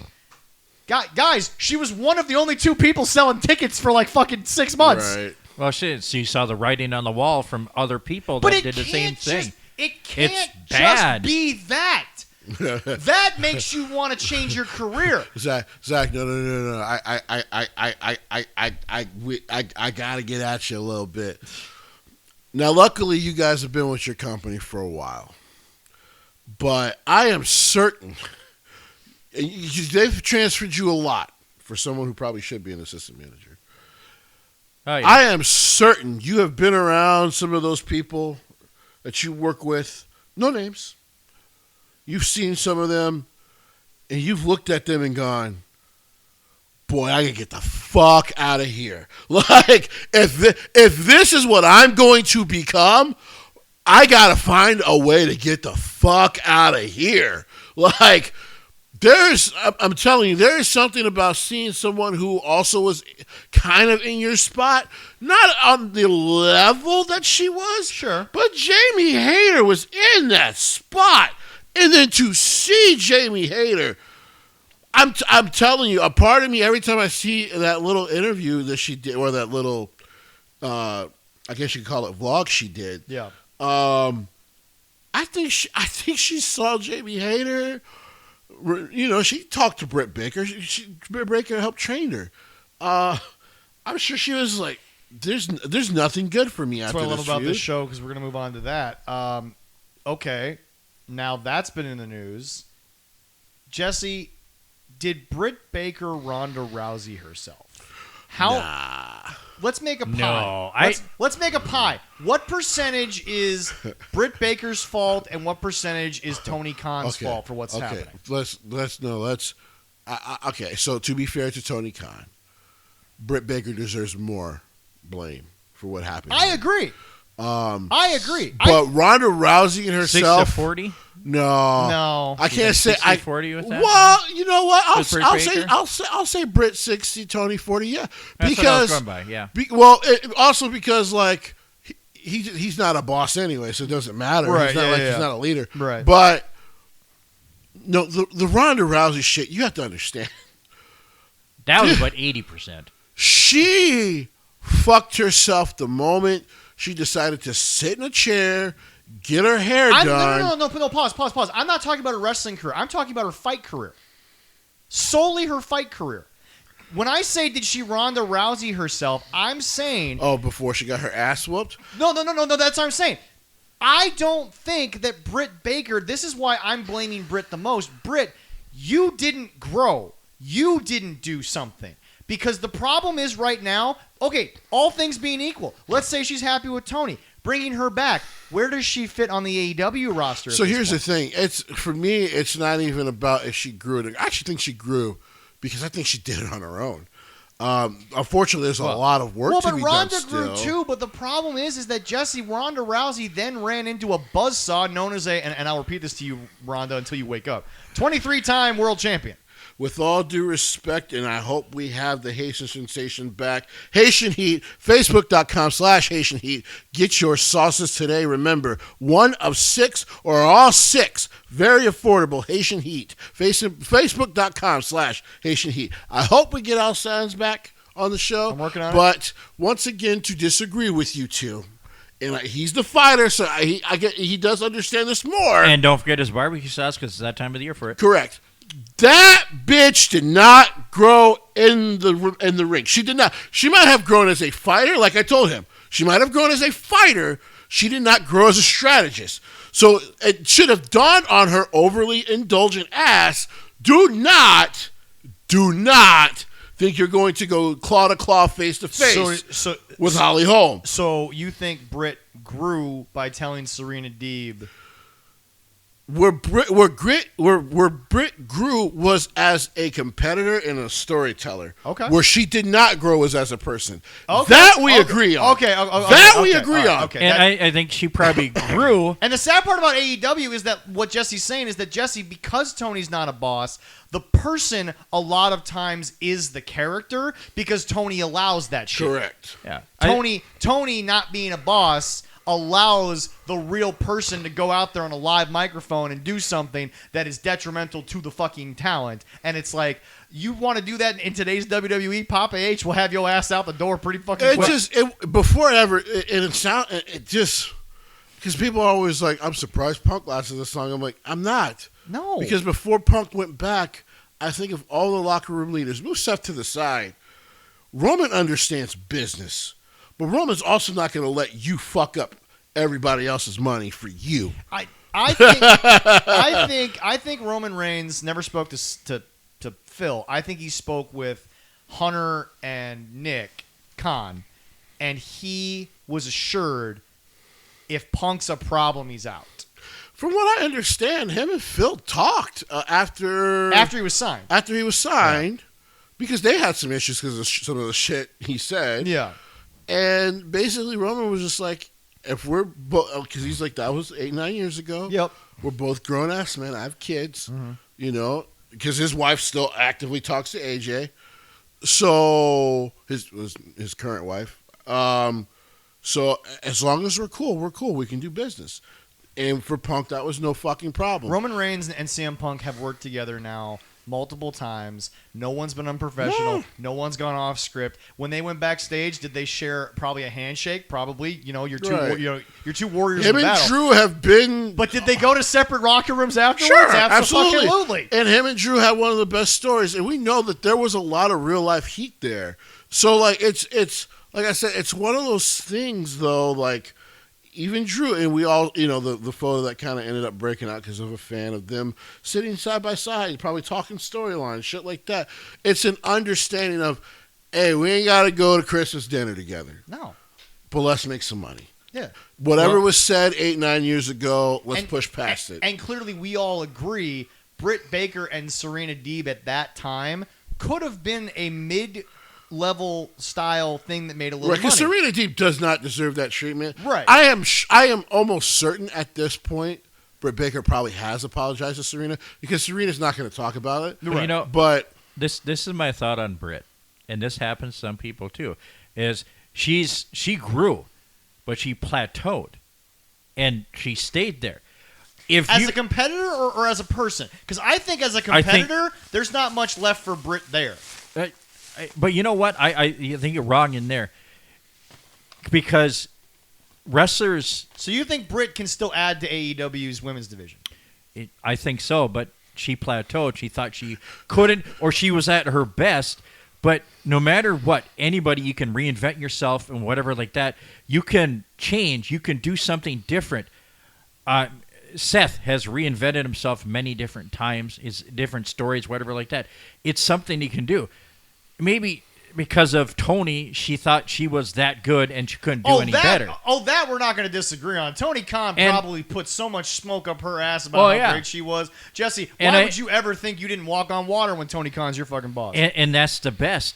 That's the worst thing about it. Tony Khan will make you think you're literal fucking Jesus up in this motherfucker. No matter what athlete you are, you can train, you can do something, and you can do something better. If something you're not good at something, you can switch and do something a little different. Well, again, and you can reinvent yourself and make yourself. I go back to different. Jesse's least favorite human being over a 20-year span. Jesse, you hate him, but you also remember the biggest reason why he beat the crap out of not just you guys, but everybody in the NFL was because Tom Brady literally never thought he had peaked. He literally never believed he was at his absolute best. Right. Guys, the documentary he did himself... And I think that's where Britt is. Yeah. The documentary he did himself, I'm not joking. He didn't do this for clout. All of his teammates confirmed it. It was the off season. His kids are playing in the backyard, and his then wife was in the kitchen. He's watching preseason tape on the Bengals, who were not Joe Burrow at the time. They were dog shit. Right. So I'm like, when you don't think of yourself as the peak, you will always strive for something. And that's what I'm arguing, is that I don't think Britt Baker, and yes, Tony's to blame because of not figuring out how to capitalize on the star power that, yes, she did create herself. I'll agree to that. But also the fact that you don't look at someone, you don't think Triple H looks at everyone and says, okay, now what do we do? And that's his subtle, because remember, I think what he said about Wyndham is how he interacts with everyone, and he says, okay, but now what? What's next? It's his way of saying, we're not peaked yet. We can do more. How do we get better? And I think the thing with Britt Baker, more so than anything, that's why when you hear things such as like, oh, like Shotzi and Punk worked out, and Cody's being a star there, that's crazy. By the way, if you didn't think Cody Rhodes could go back to WWE, by the way, under Vince and be a megastar, you just had not been following him last 7 years. You mean the fact that Vince flew to his house? You think Vince McMahon even flew to fucking Finn Balor's house? No, he doesn't fucking... As Nick Khan said, the moment I called Cody, I said, hey, so non-negotiating, and Cody said, I'm not under a contract, I'm under a handshake. And Nick Khan said, I'm sorry, again? I'm under a handshake deal. He hung up the phone on Cody Rhodes. Hold on a minute. Called Vince. Hey, Vince. Called Vince. Cody's not under a fucking contract. And Vince said, we can negotiate with him. Let's get in the jet. Boom. So we're headed to Atlanta. Showed up to his fucking house. And he was like, first of all, he was honored because I guess in his case, why would the guy who once fired you is now in your house like, so let's talk business. No, you're not going to feel a little bit like, I don't think Cody wasn't. You're not going to be a little bit like unhumbled in that moment and be like, you're now here. I don't think Cody was fired. He wanted to leave. Well, no. I didn't say he was fired. I'm just saying the guy who let you walk is probably a better way to say it. Yeah, that's But what I'm saying was he was still fired. Yeah. His contract was terminated when he was Stardust. But it's one of those things where like he had earned that the last 7 years. Everyone who watched him through TNA, New Japan, Ring of Honor could have told you like that dude's gonna go back and be a huge fucking star. Mm-hmm. I can go on. He went back to basics. That's what he did. Ricky Starks is going to be a megastar. You could have never told me Ethan Page would fucking work in WWE. Oh, God, no. Oh, my God. You could have not convinced me of that 8 years ago. But to be fair, 8 years ago, you didn't think he'd be the breakout guy from that tag team. I really thought it was going to be Josh, who was, but then, and there was a point where Josh had to pull back due to injury, right. And now with whatever this booking is of him, we'll deal with that later. But as we said too, is like he was kind of doing the same thing in that other company, and he comes here, and it works. Oh better. No. There is no denying what Ethan Page was doing in AEW before getting signed to WWE is the equivalent to what Cody was doing in WWE before he left WWE. Yeah. Stardust and whatever he was in Ring of Honor were the same goddamn idea. Yeah. Mid-card, no one gave a fuck. Sometimes you're on a show that no one's watching, and you're just there collecting a check. Yeah. Well, and then when Sean Spears in AEW, and he comes to NXT, and isn't it the same shit he was doing there? And he's blowing up. No, see, that was the one that made me go, oh, Tony's fucking up. Because they took a character you allowed Sean to put on television. You allowed him, without any copyright, to take that character right over to their developmental, and it actually works there. Yeah. Yeah. So that means you're fucking up. But I not think... to mention the fact, Ricky Starks, now Ricky Saints, it's the same fucking dude that you let sit at home. Yeah. Like, what's so fucking crazy to me is, Jesse, he's been gone for so long that, let's say, by some off chance, Keith Lee's contract expires and he ends up back in WWE with Triple H running it. Triple H is like, all right, I got 2 years of you. Fucking let's do this. So that match you have with Roman Reigns and that, we're going to start with that. but all I'm saying is, Jesse, Tony Khan doesn't do anything with these people. Yeah. And then they show up to some other place and they go, wait a second. You have a character. You have a move set, you have an entrance, you have an idea, you have ideas going forward. What the fuck do I got to do but put you on fucking television? Blake Monroe is just the character she started off with in fucking Japan. But Really? I think, Yes. but that they come in, it's like, okay, you got this and this and this. Sean and Triple H both can look at him. That's good. Maybe we tweak something here or there, just a little itty bit But there, that's the beauty and of then going WWE. in. And actually, thank you, Leroy, because you actually now rope us back into the topic. Jesse, the little tweaks. It don't take Maybe much. Britt Baker didn't think there was any reason to tweak the character? Maybe. I don't know. As I stated before, and you say with Tom Brady, there's always room for some kind of improvement. Minor Final thought on either this topic. way. Yeah, exactly. Final thought on this topic. If she goes to the other place, which will be ironic because Adam Cole will be stuck in AEW, Britt? which thanks Britt for that. I always got to be mad about you for that. But I'm also Jesse, waiting. Does Britt Baker have enough left to work even temporarily in WWE? What is she, 30? I'm not talking about that. No. I'm talking about I think the star of Britt Baker has dwindled. Sure, but that's a good thing. Really? Okay. I think in her case, she want to come in kind of cool. Now, here's the thing. She's. It's not like if WWE picked up Tessa Blanchard and you're just like, boy, you guys have your work cut out for you because That's a tough one. That's gonna be That tough. Now, I will say this. I do agree with something you always say is I don't think Britt Baker's going to walk in there with an ego because good luck with that locker room. It's already established of who's who. No, that won't happen. But the good news, the great news for her, the even better news is there's pioneers of the game, females that are working with NXT she respects. And I think that will go a very long way for her. And that's why I think she probably will start in NXT.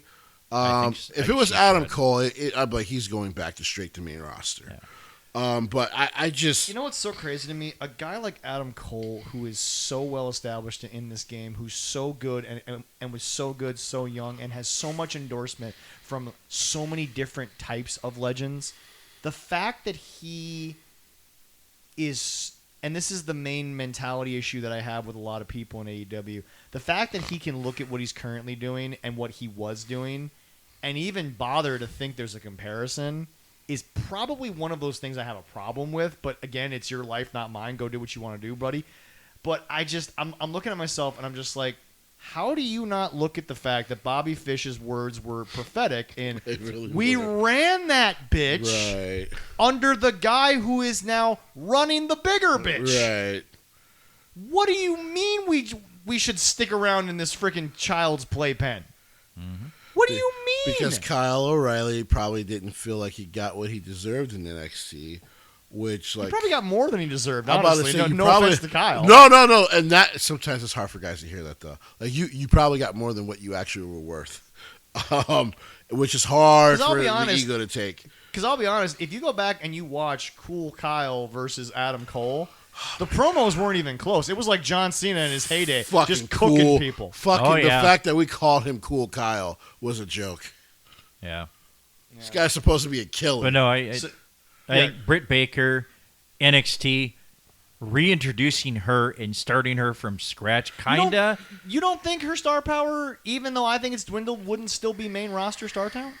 Not right away. Really? I think she needs NXT for a little while and then up, because you have to reintroduce her, get her used to WWE style, which is different from AEW. I don't see you changing that name. I think that's one of those names that I don't keep. I don't think you should change the name, but she has to get to know the WWE fans. We know who she is. There's only been... But not everybody does. What is it? It's 50%. So it's half and half every time. Some people will change it, some don't. Sean Spears was no. The fans were fucking chanting 10 when he re-showed up. To be fair, because they already knew him as Ty Dillinger.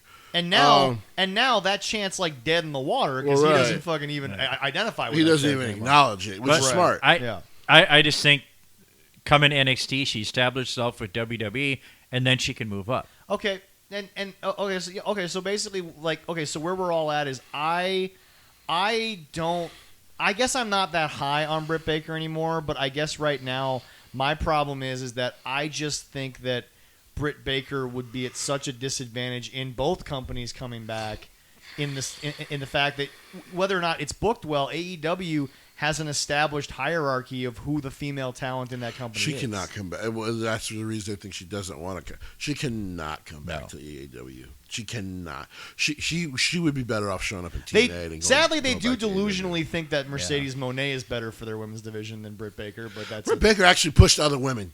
Let's start there. But that's the ending point of that conversation. But I think coming to either TNA or WWE is the love and respect the ladies have for each other in them locker rooms. Well, that's the other thing is the best thing. Well, and that's the other thing is that TNA, even still over AEW, they've got bosses in charge. Yeah. Correct. They've got people. Well, not to mention the fact they also have the parents on the other side of the fence, them being WWE, in that. Jesse, you had parents like this. I had parents like this. Leroy, you, I think, had parents. Yes, I did. But anyway, are you sure it wasn't just the big? Oh no, wait. You created the Big Bang. I forgot. Okay, all right. You forgot that. That was Leroy lore is so deep, even I don't remember it. But anyway, no, we've all had. I have to write a book on it now. God, we should do that and sell that for merch. We should do that and sell it for merch. We really should. Why have we not thought of that? The lore of Leroy. Shit. The lore of I'm Leroy. down. Gotta start recording these fucking things that I say. But anyway, I remember Jesse, them. When Trick goes to a TNA taping, you don't think WWE doesn't have hasn't had a conversation like, don't you fucking embarrass us? Oh, sure. Don't you dare walk around like you the fucking king of that motherfucker? Right. Like that's the thing. Not only are there bosses in both companies look at their talent and say, don't go fuck it up. And here's the thing. There's still connections of guys who were considered locker room leader guys that are in TNA. Nick Nemeth.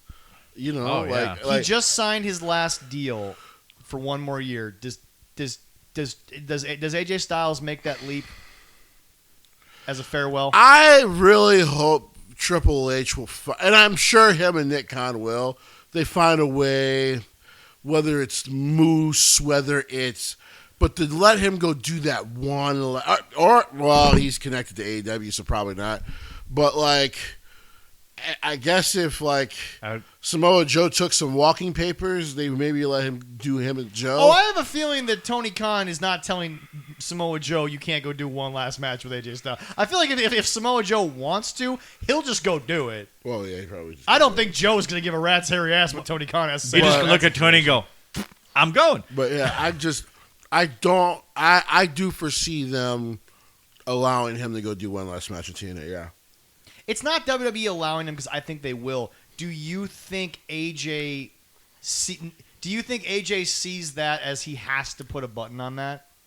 Well, no, it's just I don't think he sees that. no. Because the problem with TNA that AJ had, that it's all gone. Well, I'm about to say all the problem children are dead. Well, not dead, but they're all out of there. Yeah. I think it's I think him going back to TNA and saying, thank you, fan base that has known me for years. I'm almost done. I want to come back and say thank you. Let him and Eric Young do one more. Oh yeah. That would be that would be good. All right, we got through a bunch of the stuff. We're gonna move on to actual wrestling here real quick. So it's funny to me, Jesse. Is Zila Fatu on his way?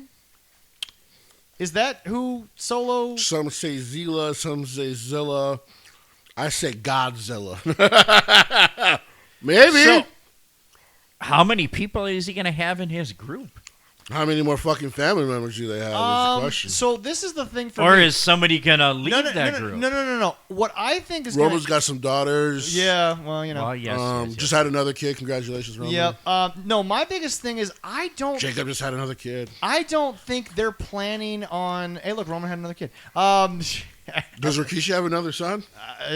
I don't actually know. Does he? I don't think so. I think he's only got the 3 boys. Who else? I think he only has 3. But no, Leroy, to your point, I actually think WWE is going to only give Jacob somebody to deal with the bloodline, and then they're going to split him off. I don't think Jacob's going to have a group long term. No. Jacob can't. Jacob is far too valuable. Well, no, by himself. No, I'm saying solo. I mean, is there anybody going to go with solo, or they're just going to become I think people to come Solo's with Jacob? at 4. That's a pretty good cap. Okay. 4 letters, 1 word. Stop. Yeah, there we go. I don't know why people think that they've neutered Solo. Solo's been like reborn. He's so Gold. Yes. He's so much more fun. He finally, maybe Roman finally was like, dude, I just went out there and had fun. Go have fun. Yeah. Yeah, And now he's been doing that, and it's great. Yeah, I think he's a lot better right now. But remember, Definitely. he's supposed to be a little chicken shitty. And he's doing a really good job. I loved you. Yada me. Killed me. Killed me at the BLE. That was funny. What word on the street is Roman's getting ready for his return. Okay. Which makes me think Roman's going to get involved in this story. So Jacob's going to be aligned with Roman? That's not exactly a storyline that we saw coming. Which will be interesting. Unless he's going back to Raw. I mean, you've already got Seth and CM Punk re-interacting again. Yeah, but it's a possibility. Yeah, but do Seth and Punk really need? Because I think that whatever is going on with the Seth thing that we talked about earlier in the show, I think whatever's going on there, Punk will be able to still sell that. All right. I don't know if they need Roman. SmackDown, in my opinion, needs Roman. I don't know if SmackDown needs Roman either. And listen, you bring Roman back, that's just a superstar, which is great to have. It But just they you're just just trying brought- to they figure just- out. They just brought Drew back. True. You just try to figure out what story do you want to tell with him. Oh, when he Roman's not comes done with the back. family thing yet because, again, Oh, no. Oh, the story of the last 2 years of Drew. You kind of making some great points. Okay, Drew, you're pushing. Drew, you're pushing. Drew, you do know that's Randy Orton. Drew, he's going to fuck you up, and you got RKO. But yeah, I mean, lesson number 1 in professional wrestling. At some point, just accept it. You're on the RKO list. It just depends on who's above you. He just wouldn't stop talking. did they forget his nickname, the Viper? I guess Do he you said, forget he that? said, I'm going to be Drew McIntyre and Kevin Owens because he just kept going. And it was like one of those Kevin Owens moments where you're like, Kevin, okay, Kevin, you're pushing. Kevin, that's Randy Orton. Kevin, there's the RKO. like if you would have just shut up like 5 minutes earlier, you might have been okay. You just needed to shut the fuck up. Randy has a fuse. It gets shorter. Like and if you shorter the shut more up you at the talk. right time. Notice Cody has not been RKO'd out of nowhere yet. He knows when to shut up. Yep. Well, see, Nick Aldis wasn't arcade out of nowhere, but he knows. He was warned. After the first one, he goes, "Why do you give me? Because you're going to get another one." You see, when you pay warned. when you pay 4 times the fee, Twice the fee. Sorry, twice the fee. That means you've been warned that 2 more are coming.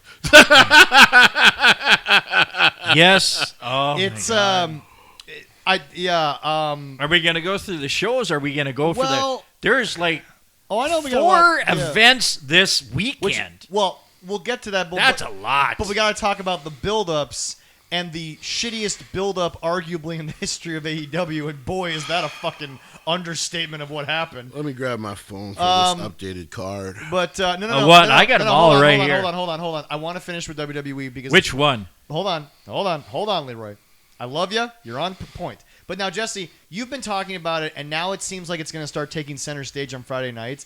This tag division on SmackDown, you're about to see a lot of things start to happen. I mean, you already have. First of all, I would like to say, just came back, already fucking top 3 in all their sales. Nikki's mask just knocked off Karrion Kross as the #1 selling thing in WWE. Listen, if you don't like the White Six, that's fine. Just shut up. But as a whole, the fans do. Like, you don't like it, cool. I don't want to hear you, though. Like, your loudness about it only makes people like it more. So Can you I guess keep relate hating. in your vast music knowledge, and since we started the show with that, what was a band that really took off, sold like crazy, but there were so many loud people that were just like, well, I don't like it, but there's clearly this, just because you don't like it doesn't mean that they're not incredibly popular. What's the band you want to like compare the Wyatt Six to? Of like, Jesse, like you said, there are a bunch of people who don't like it, but clearly the actual consensus, people want to see that. It's insanely favorable. Baby Metal and Sleep Token. They're like the easiest two to think of. Because it's just, you might not like it, and some will eventually come around to it. Like I did, where it's just like, okay, I get it. I'm done shitting on it. Not bad. I'll be honest. Baby Metal, you and I both know why. But like Sleep Token, I always knew you'd be a fan of because you looked at that and said, "Oh my God, the creativity going on in that motherfucker." Like I said, I was just a little fearful when I heard Sleep Token because it almost sounded like the mouths of the fans of Ghost, and I was just like, guys, I've been down this lore world before. And it got real boring. And it got real. A lot of people have been fired from this fucking group. Why? But the secret of Sleep Token, which I think is the easiest thing in the world, Jesse, everyone has like their own lore breakdown video. The band's never conferred shit. Yeah, they've never said anything. The only thing they've canonically proven is Sleep. She is female. That's Correct. the only fucking thing they talked about. And they prayed to that God. That's it. Everything else is all fan. Everything else is all fan shit. Yep. So with the Wyatts, because they're near and dear to my heart. First of all, this is the best tag team division. Like it was already on fire. Now you're like, this is legitimately the best tag team division on the planet. And the Motor City Machine Guns aren't even the champions. You got something brewing here. And now you're starting to think, but here's Street Profits might not be long to hold them bitches. But here's the interesting part. The tag team is going well on SmackDown. What do they need to do to Raw, or who needs to come over from SmackDown to help Raw? Well, the sad part about Raw was that I think giving the belts to Judgment Day, whether people like it or not, made sense. Because there's still a lot of intrigue in Judgment Day, although there is also a lot of. I think they were trying to go somewhere with New Day, and it wasn't. It wasn't going where they wanted to with it. A soft reset in the worst way. Do you blame New Day or do you blame the booking? No, this is a booking issue. And listen, like I got to tell people, great. I have not killed Triple H and these guys over that Raw division, but it is one where I'm like. You got to do better. You got the War Raiders, New Day, Judgment Day, JD, and Finn. That's a great start. You can always move over the Yes Boys if you wanted to. Otherwise, they're just going to get fed on by the Wyatts.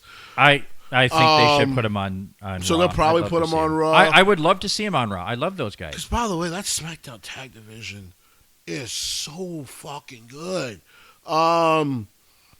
Reminds you of, like, remember they had people used to call it the Big Three, but it was technically the Big Five: Dudley's, Hardy's, and Edge and Christian. But there was also Hardcore and Crash, and then Too Cool. And so, like anything those five tag teams were doing, you were fucking into. And then, of course, DX swirled around a lot of that and all that shit back then. Yeah. But, the stuff with the Wyatts and DIY, because here's the crazy part, right? Because I remember when they initially moved into SmackDown, I'm like, well, all right, they'll kill the Miz. That'll happen. Yes, they will. Do you get him reingratiated? The amount of praise that Mike Mizzana gets from within the industry, even though the fans can't stand it, is always the funniest thing I hear. Because I'm like, guys, that motherfucker has stuck around as technically just a chicken shit his entire fucking career. Yeah. Chicken shits don't last as long as Mike Mizzana. He's had a Hall of Fame career. Oh, yes, totally. But that's what I thought at first. And now I'm like, wait a minute. The Wyatts, I mean, you move Bo Dallas out of there. A lot of these members have a lot of connections to all of these fucking tag teams. This actually makes all the sense in the world. Do you like that they're not just an overarching story now? They've been placed in a place? Well, what I love is they've been used to enhance the whole fucking thing. So, like, they have been used basically, Bo Dallas's message has been your brotherhood's going to be tested, and we saw that on Friday. Oh, yeah. Johnny Gargano saw Big Red get up. Saw Big Red stared at him and said, I want no part of that ass whooping. Didn't tag in. I don't blame him. Smart man. I want no part of that ass whooping. I'm out.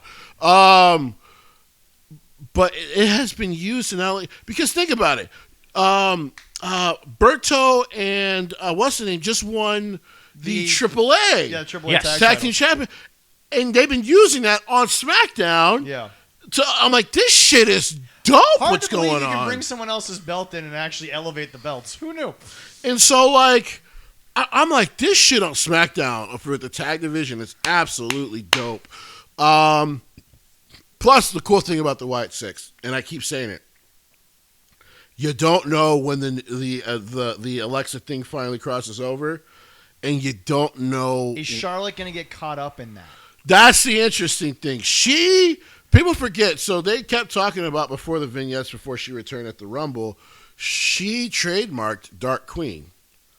And everyone was like, well, that's interesting.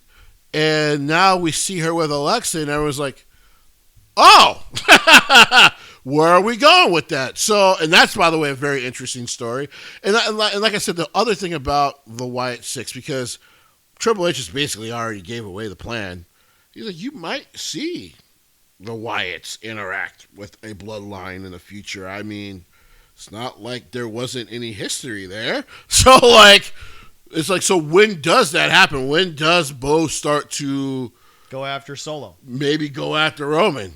Okay. Oh, that hot? Okay. Yeah, Okay, so all right. So Bo's going to the head of the table. I think Bo might actually go after the head of they would probably let him go after the final boss if he wasn't such a bitch.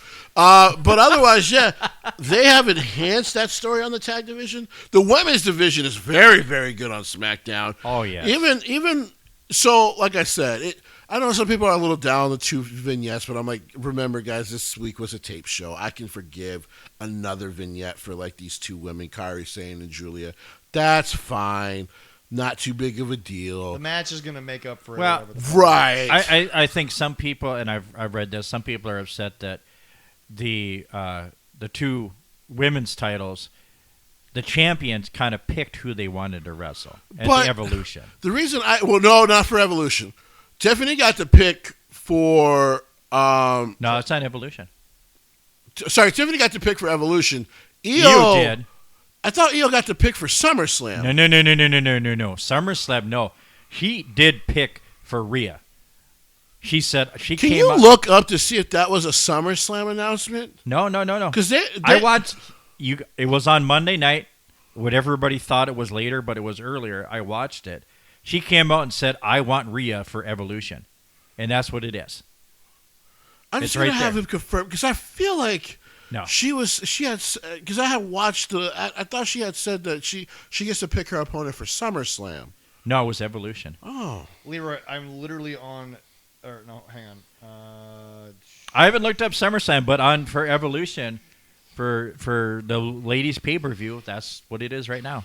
well, they've only confirmed 2 matches, and one doesn't. Revolution? We don't for SummerSlam. Oh, and SummerSlam? and the other one is we don't know who the champion will be, but No, it's Evolution. okay. Yeah, but well, Because Totally, well, that hold is- hold on, Leroy. Because what the internet is now speculating is they're gonna somehow get SummerSlam to be a triple threat, Asuka and Io and Rhea. which would be dope. that would be awesome. Because Asuka would be sitting out there as the match that Io was assuming, Right. but by picking Rhea now, something's gonna happen that's gonna Right. say, okay, at SummerSlam, That makes a lot of sense. yeah. Because Now- clearly it's going to be Jade and Tiffany at Right. SummerSlam. And now, Well, for Jade and Leroy's- whoever the champion and now, is, for it's Leroy's the same favorite thing that happened in WWE this week, don't you lie to me, you son of a bitch. You know this was your favorite. By the way, thing. funny, I keep hearing LA Knight isn't a star still, and yet seems to be interacting with main eventers all the time. all the time. That was a lot of But fun. yeah, guys, time. Leroy over there, he likes to claim he's a good Christian man. But so, Leroy, don't you lie to these people and say that you like something else this week. Because knowing you stupid motherfucker, I know you loved this. El Grande Americano was never Chad Gable. Who knew? He got taller. How'd that happen? I don't know. I'm going to let it play out. You can't tell me that wasn't a hell of a pivot. Okay. You can't tell me that wasn't okay. For at least a week, you can't tell me that wasn't a hell of a pivot. The only thing that The would have been reaction funnier, of the reaction. only thing that would have been funnier is if they didn't tell American Made. It kind of acted like they didn't It tell kind him. of looked like and they they're didn't go- tell him for a and then second. Okay, all I have to say to everybody out there, you gotta remember, wrestling, it's about stories. It's about television. It's about entertainment. I also love That's entertainment. I also love Ludwig denied it on fucking social media. He's like, hey, wait a minute. You know, and I he's like, what do you mean? have they done this in Lucha Libre wrestling? Have they done this before? Yeah, somebody? the families all wear masks. Well, yeah. Yeah. Well, yeah. I mean, They do it all the time. But they haven't done something like WWE is doing with this El Grande. Well, yeah, they have. Well, yeah. They They have, okay. Yeah, they have 1,000 So times. it's nothing wrong with doing it. They're just kind of bringing it on there, and everybody's losing their shit.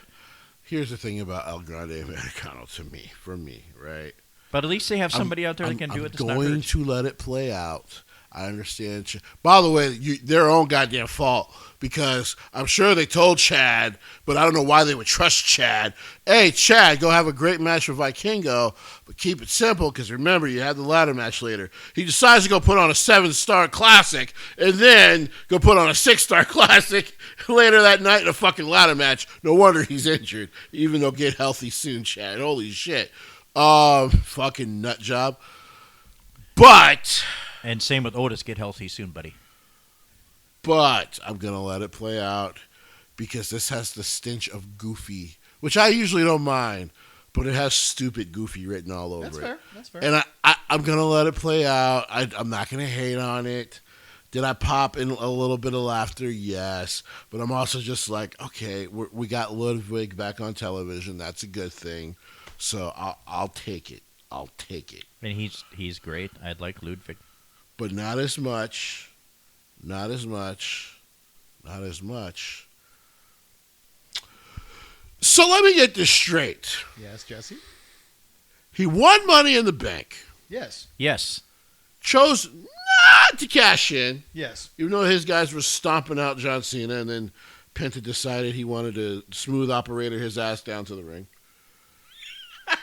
I love you. Don't laugh. You know that's exactly what he did. And I love it. Oh, my God, I love The it. fact that somebody actually realized you could put Smooth Operator by Sade in that thing and it fit more than perfect. Brian Cage was super proud because Penta got his shit in. I'm like, Jeff Hardy is free. He's no longer the meme now of like dancing on your way to the ring as someone you know is getting their ass whooped. This man literally slow stopped as. But that's his brother, and he's getting his ass kicked. That's a little different. That was pretty bad, but like you're watching Cena and CM Punk is stopped. I don't love my brother enough to care. Jeff ran out there, then danced, then ran down. Penta straight up came out and said, "I'm just gonna start my shit." Penta never showed that he had any interest in getting involved. John Cena literally had to look up there like, "Motherfucker, help me!" Don't just strut. Okay, dude, Penta's that fucking cool. All right, that's what I feel. Bro, the internal reports of how much they love Pentagon and how much Pentagon loves. By the way, they signed Pentagon Jr. WWE signed Pentagon Jr. Yeah. Yeah. Yeah, they did. I was shocked to hear that. I was like, awesome. Somebody commented, I hope they let him bring his moveset. WWE doesn't make you do anything with your movesets. No. They just tell you, hey, we have bigger stars on the card. Don't do this couple of moves. Right. Like, that's pretty much all it is. It's not a freaking video game. They can bring their own moveset. No, I mean, 3 of you guys have DDTs as finishers. It is what it is. Just have them look a little different. Yeah, yeah. You know. But yeah, like, so variations of it's it. not the Vince McMahon area where you can't do a move. So, okay. So all that happened. All that happened. Yes. He comes out on Raw. Yes. He said he still has a plan. Mm-hmm. CM Punk comes out to beat him up. Yep. He runs from CM Punk. Yes. And LA Knight comes out to beat him up. Yes. Why the fuck did he win this briefcase?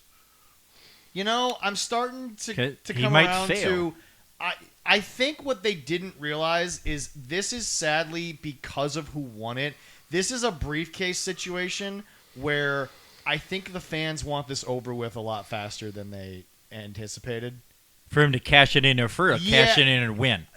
Just cash it in general. Okay. Just be done with it. I think the problem when you give someone as big as Seth something like that. It makes no sense for him to cash it in on Gunther because the thought is he can beat Gunther without cashing it in. Right. And if he's going to cash in on SmackDown, well, you might want to fucking do it soon because otherwise people are going to believe you. If you try to cash it in on Cody, it won't work because you've never beaten Cody Rhodes. So, it's... Is that how Seth gets his back, though? By cashing in on Cody. I know you've brought this up before. Do you think that cheapens it? Yeah. It does. I'm not saying it doesn't. That's not what I'm saying. Yeah. I'm presenting this as a question. Yeah, he needs to beat him on like a big stage for that shit. Yeah. But doesn't it add to his snarky heelness that he can always walk around and say, I got you in the end, but in reality, there was a loophole? Well, because, I guess you give Cody the whole, I'll get my rematch then, but, Well, you give Cody an out. You do give Cody an out, but like I said, Seth is in a weird place right now because, he was the guy who held that championship for over a year, and then, of course, Gunther almost did. They let Jay have it for a little bit to establish him as a main eventer. Of course, Drew and Damian had it Damian to establish himself more as well. Mm-hmm. Drew had it for 5 minutes. Drew had it for 5 minutes, but Drew's a main eventer, so that shit's just he can hold it for he'll be fine. short-term champion. Bro, Drew McIntyre, as you've reported, as he's confirmed, I signed a deal because all I asked for was compelling stories. I didn't ask for championships Which or main he's events. absolutely a part of. His compelling stories. He has had a few. Here's the other interesting character on Raw. You know what's weird? The fucking sickos. That is the number one thing that they just don't even pretend that they don't hate the most. It's well, why doesn't somebody want to win a belt? I'm like, maybe some people just want to fucking have a few moments because that's what this business is actually about. Your legacy is built on moments. Winning a belt isn't everything. Do people forget that the all-time record holder is Ric Flair, not The Undertaker, who technically has the bigger legacy to most people? You know who's probably made more money post his wrestling career? Mark Calloway. So, anyway. And he's got 1/4 the championships. Right. So, anyway,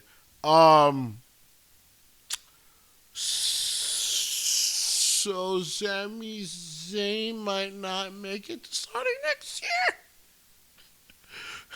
Karrion Kross seems to want to kill this man. Do you think because Karrion recently had something come out about how he's not a well, of course you knew this back when he was Killer Kross because he always said this pretty much in a lot of his interviews. He doesn't believe that the grass is always greener. Correct. Yeah. He wants to water his own shit and say fuck you. Well, and then of course shit. the news came out that of course their contracts are set to expire at the end of this month or the beginning of next month. Yeah. And everyone's has told Fightful and everyone everyone in the building is we believe that deal will get done in the next 2 weeks. It's funny you said the phrase Fightful. Hey Jesse, have you noticed that in a week no one else has talked about WWE planting the guy? Dave, you were on man on an island there for a fucking reason, so we're just gonna throw that out the goddamn window. The guy is a part of AEW creative fucking meetings. He's a shill. That's literally we have gotten away from the definition of things because people use words in hyperbole because they're idiots. But the definition of a shill is exactly what Dave Meltzer is now. Anyway, back to WWE. I mean, my whole thing, I guess, comes from obviously WWE knows this guy's value, and obviously Jesse, he got released, he got asked to come back. He knows the negotiating power he has, but obviously Karrion is not somebody who says, I can go do my stuff better in AEW. I think he wants to do it here. I think this is where he wants to do what he wants to do. And also, not a guy... Him and Bray seemed that, God rest his soul, but their whole thing, his whole thing used to be, yes, we saw it in his documentary, he could have went to the other company, but if he was ever going to finish what he was trying to do, he wanted to do it there. But that's the thing. Karrion Kross, nowhere, unless all of a sudden Dave wants to come up with some more bullshit, he's never asked for a world title run. No. He's just asked, can I do my shit without any fucking interruptions? And a raise is coming because not only have they sold more merch. Oh, God. He's super over now. Oh, yeah. It's so weird. It took them, like, kind of taking everything away from him in a sense, you know? Yeah. Firing the tag team, all that other shit. And he was just posting shit online and continued to do the cutting promos in his fucking basement. You know, cutting promos on the bricks and shit on Netflix. Yeah. And people were just like, why do I not see him more often? But to be fair, we were telling you guys he wrote the mid-card for fucking 6 months. Yeah, he did. When he returned. But speaking of WWE, do you see who possibly is coming back and to some extent with WWE now? Chavo. Okay. $5, but they haven't specifically. WWE hasn't kind of said the one thing that but they're saying he is coming back for some reason. The one thing that Triple H has proven is he knows that as long as Fightful stays in there, or not Fightful, sorry, as long as TKO stays in their lane, which they're kind of learning over the last couple of months.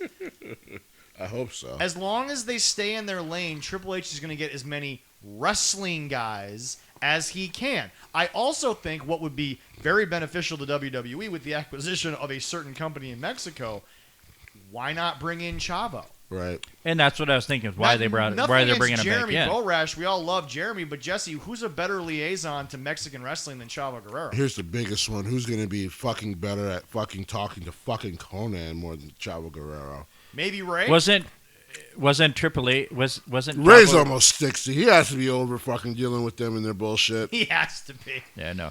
Didn't Chavo work with Triple H? Yeah. Beforehand too? Oh, yeah. Yeah. So I mean that makes it good. Bro, all right. I'm going to try to Shannon Sharp this. CMLL, AAA, Lucha Underground, Mexican wrestlers love the Guerreros. Like, I mean, it ain't that. That's true. That is so true. That family's name. Let me help you out. Ready? Triple A, Double A, a.k.a. Mexicans love the Guerreros. And also, technically, Leroy, Vicky Guerrero announced that she might be coming back to do something with WWE. Love to hate that woman. But yeah. I would love to see her daughter do something with WWE, like that wrestle would in be NXT. That would be nice. I would love to see Shaw. She's good. She's very good. She's good. I hope so. And Nikki Bella's back for a check that she needs to pay off child support. Anyway. What's going to happen there? She has no match. I don't know, bro. Yeah, nothing has been said. You know what they should do? You know what they should do? They should re-sign Alicia Fox or get her from TNA. Borrow her from TNA. Yeah. The most they could do is, you remember, they have a battle royal in for shot at a championship match in Clash in Paris. I mean, she could be involved with that. That's about it. She's only back to do Evolution.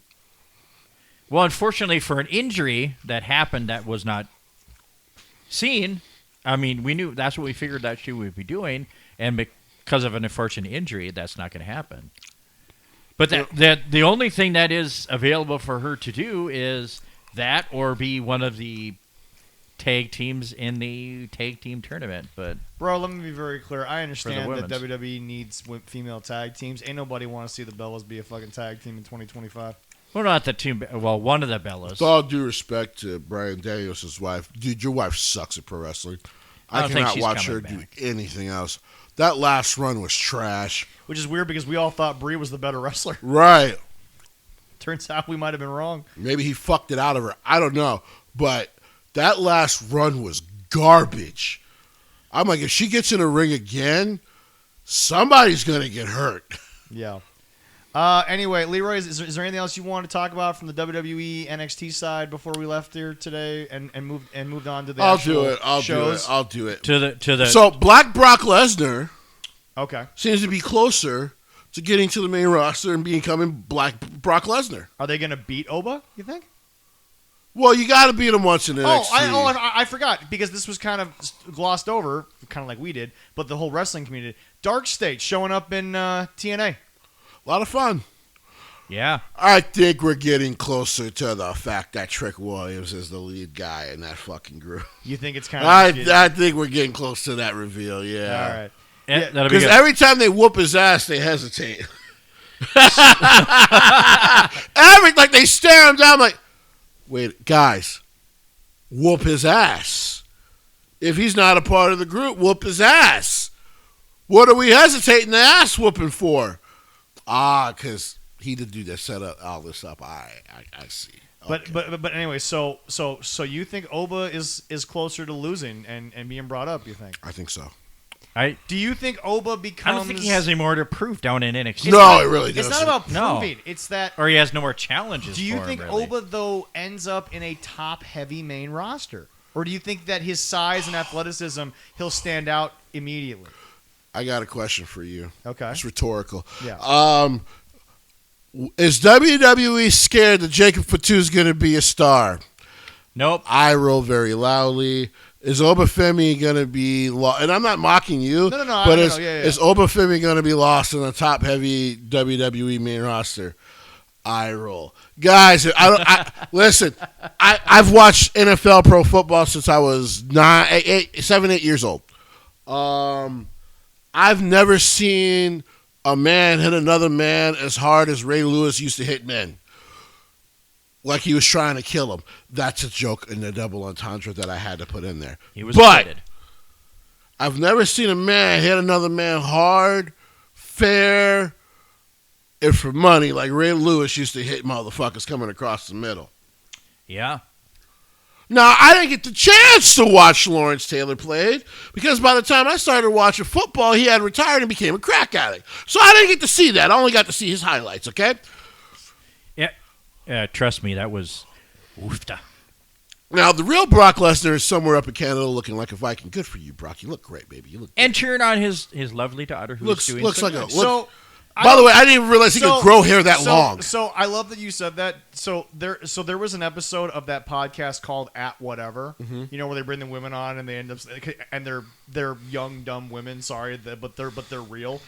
One woman was on there and she made the host roll his motherfucking head, not his eyes, his head back because she was talking about. I think she was talking about her mom is like 5 foot, 5 feet. And like built like a brick shit house, right? Mm-hmm. And she believed, and I quote, I believe it was that her mother can beat up 80% of males. And the dude literally brought up Brock Lesnar, and the girl with like absolute certainty was like, "Yeah, my mom could take him." She don't know Brock Lesnar. I don't think she knows who Brock Lesnar is. I don't think she knows who he is. We got to remember, aliens come down, we send them Brock. No. That was before he can grow hair. That's crazy. Did you know he could grow hair like that? I did not. I thought he was just Cruise Cut City. Yeah. He looks like a Viking god.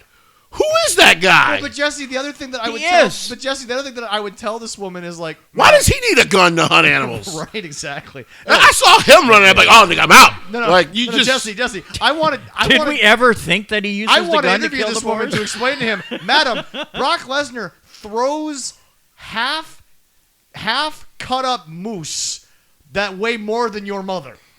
You think she has a shot? I'm like, ma'am, this man picks up tree trunks and runs 20 miles with them. That's what he does.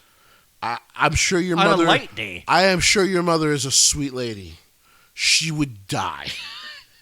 It's not even a fight. Sometimes biology is just obvious. It's a slaughter.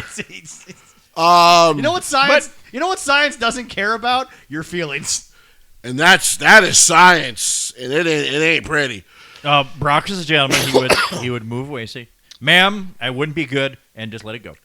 Now back to Black Brock Lesnar. Yes. Would he swim with the sharks? I have a question for everyone. If I'm a booker with Triple H on the main roster, the first guy I put Obafemi across the ring with, no shit, no bullshit whatsoever, it's Bronson Reed. You want to know why? I establish immediately this dude's a big, nasty, monstrous killer. And What we is have What is the size comparison, real quick, Leroy, between those two guys? So Bronson is 6'3", 335. Is he still, or is that post late? I don't know. I haven't Is that looked at post-weight loss? I haven't looked at post, but He's definitely skinnier than he used to be. Well, right. He's smaller than when he was Jonah. we saw Oba in person, and I still don't believe these stats. But 6'4", 305 with 7% body fat. There ain't no god. We saw him in person, and I'm like, I don't believe he has any fat on that body. That's all muscle. Yeah. I believe he killed a I- cave troll today. I understand. all right. He is all right. I looked it up. Oba. Oba is billed 6'6", 310. That sounds like That's a more lineman. correct. That smells like That's way more correct. Yeah. And now, Jesse, I understand the connotation of what I'm about to say. That dude actually looks like a gorilla. Like, I mean, he looks like a gorilla in the wild. Now, there was that whole meme about 99 men versus a gorilla.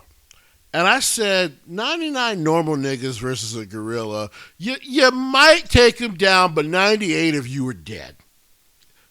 Without a gun, not even a shot. It was 100. It was a flat 100, by the way. Yeah. Now, somebody was like, if we had Brock Lesnar on our side, and I'm like, well, maybe 10 of you survive. Oh, but it might be 40 of you. That's a big motherfucker. We've seen him in person. I've seen Brock in person. Brock a big boy. Brock a big boy. I don't even know how he fits on a bed. Brock's a big man. Brock's a big man. Big All man. right, so Leroy. Bronson Reed is billed at 6 foot 330. Yeah. But same weight, not as tall, but But let me be clear. After being in those VIP tickets, thank you, for NXT and watching Obafemi come back and come down to the ring and wrestle, I still don't actually like. I don't even know if 6'6" seems short. Like, this nigga's a giant. Yes. He's a big dude. he's a fucking big motherfucker. Like, that dude could just be walking down the street with his groceries. You move the fuck out the way. Just because you don't want to. Hey, bro, enjoy your food. My bad, bro. Go. Let me carry this for you. As a matter of fact, I will walk it to your house for free. Just don't choke me. Like, this nigga's huge. Yeah, no, man. All right. Man. So, All right, so we got Evolution. Brock, dude, Roman Reigns would see this nigga and be like, nah, I'm not Tribal Chief no more. There you go. all right, what do we want to start with first? Well, Evolution seems like the shortest card, isn't it? For now. No. Evolution is not. Oh. Right now, NXT, Great American Bash, which starts Which it is on off. Sunday, right? No, that is on Saturday at 2. Fuck! You work until 2? Or are you closed? Yeah, is it 2 Eastern? 3 p.m. Eastern. Oh, so it See, starts right I'm at going to 2. miss that too. I'm going to have to rewatch it later. I mean, I'll miss the first 20 minutes. Yeah. And I'm going to miss it totally because I think I work at 9 to 5, early? which fucking sucks. All I do is close now, so. You're doing all right. Close. So right now, all they have is 3 matches for NXT. Great American Bash will probably will add more Tuesday. Well, but Shawn Michaels is the master, not Tony Khan, of adding all the matches the week before the pay-per-view. But the problem is that Tony adds 17, Shawn adds 4. Well, to be fair, it's because his left eye missed the 4. Right, yeah, exactly. And so, like, There we the go. Road Dogg's like, hey, Sean, we handed you the card, but you must have just looked at the right side of it. But here's the rest of the card. And then Sean's like, oh, shit. If we ever get big enough, I forgot my bifocals. nothing that I've ever said will get us viral. I'm in so much trouble with Shawn Michaels that we get big enough. So all this shit you said about my eye. Sean, listen. You love only you, read Sean. the right side of the If you read the transcript. other side, we'll be fine. If your left eye would have read the other part. See, I just kicked Jesse. There we go. All right, for NXT. Honorably, I'll take that kick. Honorably. There are moments when Jesse knows these are my brothers. I ride or die with them. But if if Shawn Michaels kicks me, I will accept my ass whooping and not be mad. I'll be unconscious with a smile. Yep. I just go wham. Well, that sucked. Is he still breathing? Yep, we're all right. Did it suck? I've never seen him smile. He seems so happy right now. All right, for Great American Bash right now, we have the NXT Championship Obafemi against, help me with that, Yokoshi? Yeah, so Is that's his first name, right? Am I wrong? Yakashima Hakim. They're giving him a title match. With Josh? Which, by the way, hilariously enough, somebody on the internet, I found this, like, who is this guy? I'm like, oh, because you're just going to sit there and say that he hasn't been on fucking NXT television Yeah, he's for been there a lot. 6 fucking For like months? 6 months. For like 6 fucking months. I'm impressed. That's going to be a very good match. I like watching this story unfold. I was like, okay, this will end up a triple threat. Nah. Oh, Noah's got to be pretty happy about that. Good for him. Yeah. This is, by the way, this is big meaty men slapping meat. Yeah, this is he's big, a fucking beefy, former sumo wrestler. Yeah. It's going to be big meaty. about These 15, boys. 20 minutes. There we go. Beefy boys. All right. All right, next up we have, and I'm going to love this just because of this. We have Jordan Grace and Blake Monroe versus Fatal Influence in a tag match. I didn't think it was going to happen. The fact that people hate on JC Jane this much, she's done her job. She's doing a good job. She's phenomenal. She's been doing great with this belt. Listen, she's been featured in TNA right. too. I am not happy Priscilla Kelly got released. There was so much more they could have done with her. I agree. But Mandy Rose, move the fuck out the way. Seriously, you asked me about the former, what was her name? Cora Jade? No. Mandy, Priscilla, in... I forget the name of the fucking faction now. I was gonna say Damage Control, but that ain't it. No. Not Mandy Rose's faction. Who were they? Shit. That's really bad that we can't with that Fatal Attraction. But yeah, Fatal Attraction. Yes. No. Fatal Attraction is JC Jane's current thing, isn't it? Oh yeah. No. Fatal Influence. That's Fatal Influence. I'll fuck it. I'll have to look it up. We'll have to figure it out. But look it up. I got it. I did assume this would end up all right. I assume that this feud ends up a triple threat near SummerSlam. Because here's the thing. I know with everyone that I talk to close Toxic to Attraction. Toxic Attraction. I know with people I talk to close to WWE, they want to bring up Jordan Grace in the worst fucking way.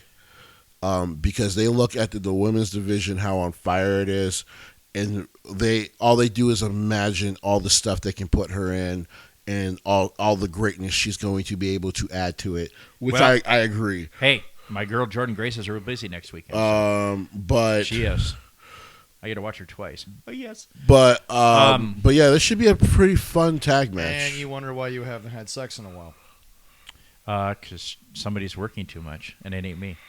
Next up with the third match of the night of the day. How quickly you had an answer to that? Yes. Sol Roca is defending her champion. Sol Roca against the most dangerous finisher in all of wrestling. Izzy Dame is her challenger for the North American Championship. I really want to like Izzy Dame. I'm just not there yet. Well, you better, because Braun Breaker is going to be very displeased with you if you don't like Izzy Dame. Listen here, Braun. You got a 2/3 and 33rd chance of me giving a fuck what you think. No, I realize he could spear you from where he's currently standing. Probably. Right? Yeah. But when it comes to Izzy Dame's character, and he will knock your ass back all the way up to Canada. We're not. Well, I mean, we're close to Canada, but we're he'll knock your ass all the way up to Canada. Trust me. He knocked the one guy all the way from Minneapolis to Duluth. The other one spear. So yeah. Yeah. So I saw him. It was funny. The problem with the character for Izzy Dame in NXT with the culling has been, I hate to say this, I really, really hate to say this. It feels very Timu Legend Killer. And I don't like it. You know, honestly, that's fair. Yeah. Honestly, that's fair. And because what Randy Orton had, and we later saw it with the Viper, and all that, is he had this uncomfortable charisma, as I used to call it, where it was just, you were just uncertain of what the fuck he might do. And because of that, it was the reverse side of Stone Cold, where as fans, you were happy that you knew at any moment a stunner was coming. But with Randy, you're like, and especially when he had the legacy, you're like, man, Jericho, be careful. Man, you could get kicked in the head tonight, dude. Be careful. Like, this dude fucking snaps at any moment. So, I don't get that from Izzy. Izzy might win this title. But I hope she can develop this character more. I do like her as an in-ring performer. I don't like the character, though. And it's not because she, like I said, it's just, if you're going to borrow from Randy, and by the way, he's been down there a few times, talk to him. There you go. What worked? I love the shit out of Sol Ruka, but I'm not going to lie to you, Zach. And Leroy, I'm not going to lie to you. It's feeling very Vince McMahon-like cruiserweight. Where, like, remember, they let the cruiserweight thing kind of flourish under Paul Heyman, and he let them wrestle.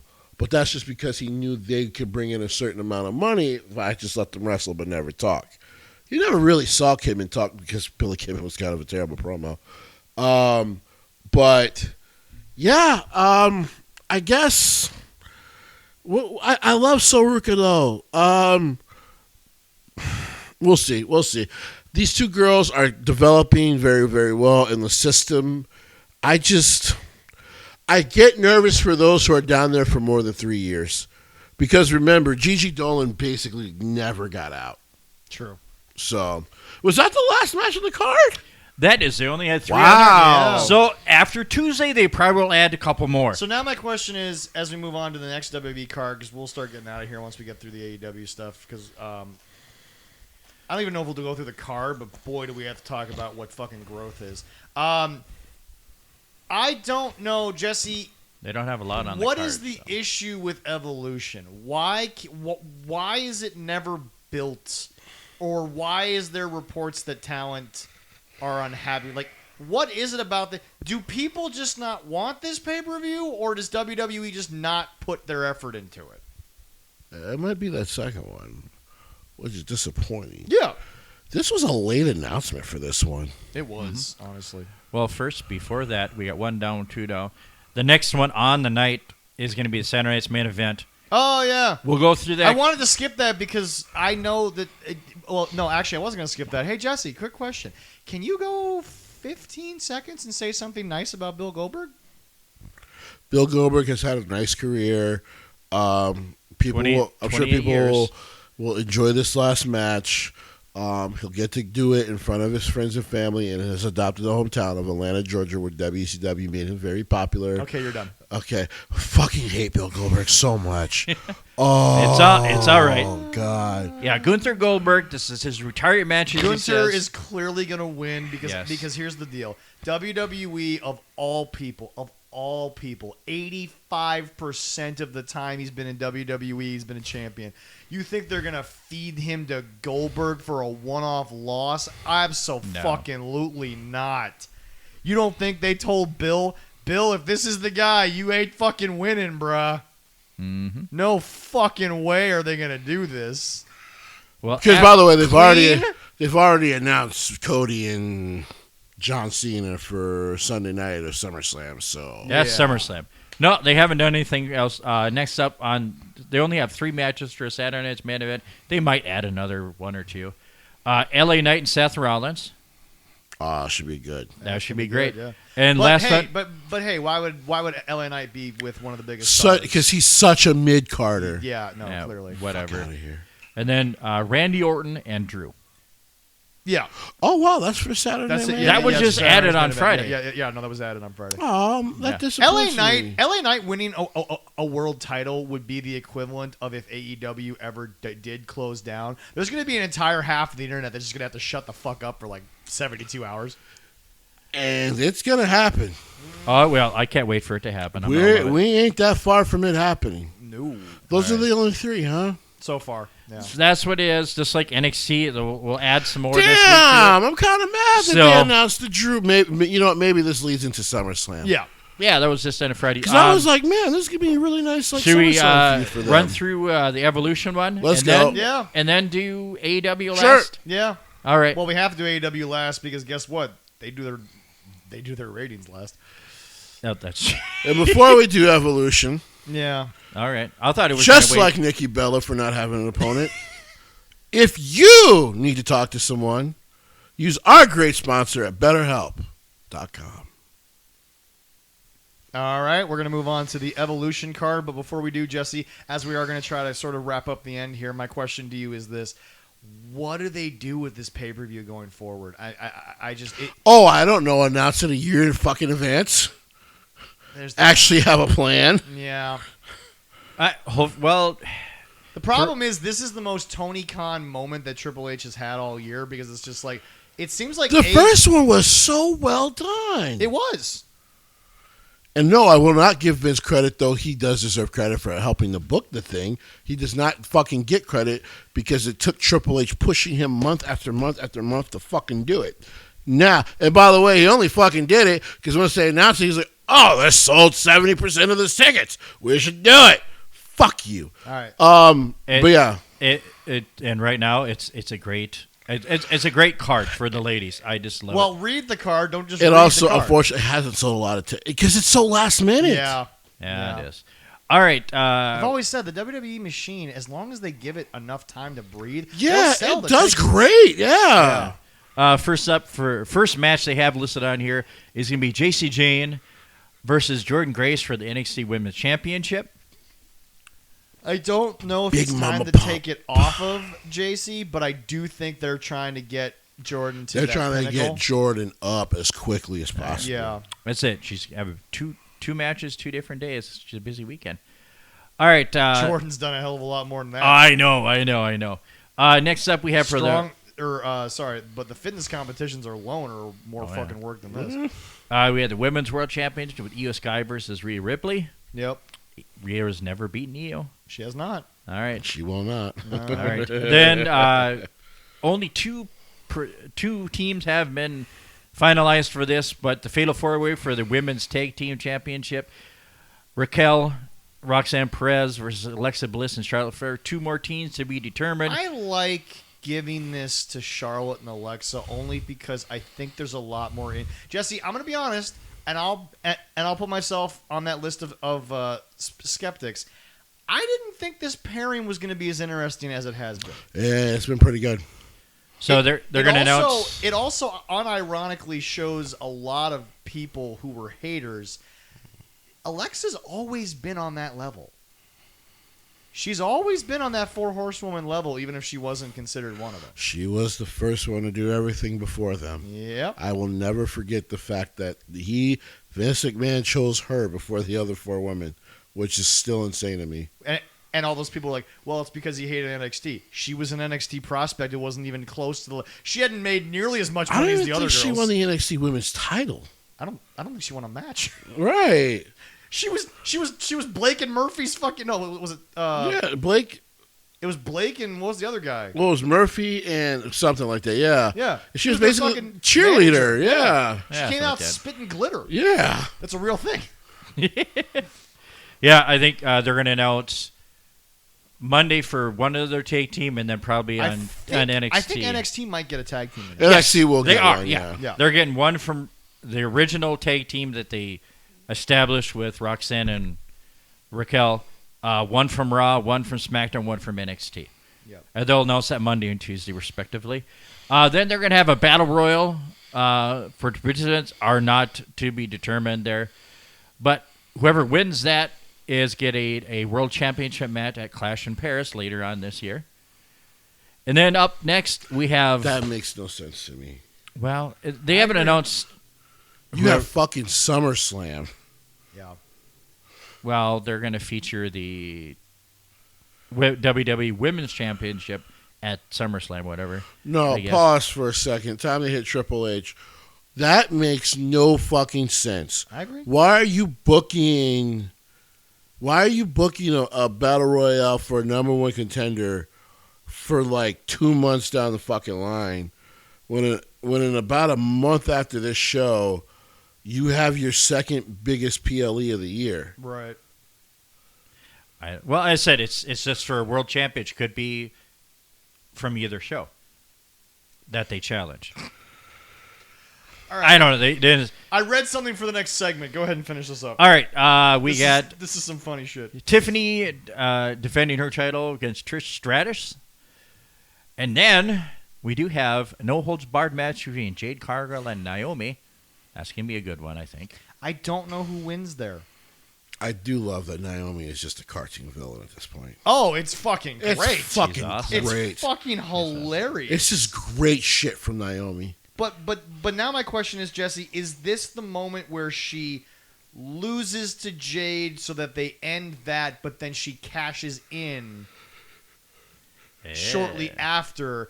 Because remember, like I said on Wrestling from the 313 with Mike D, check him out on YouTube, by the way. Everyone loves a cash in.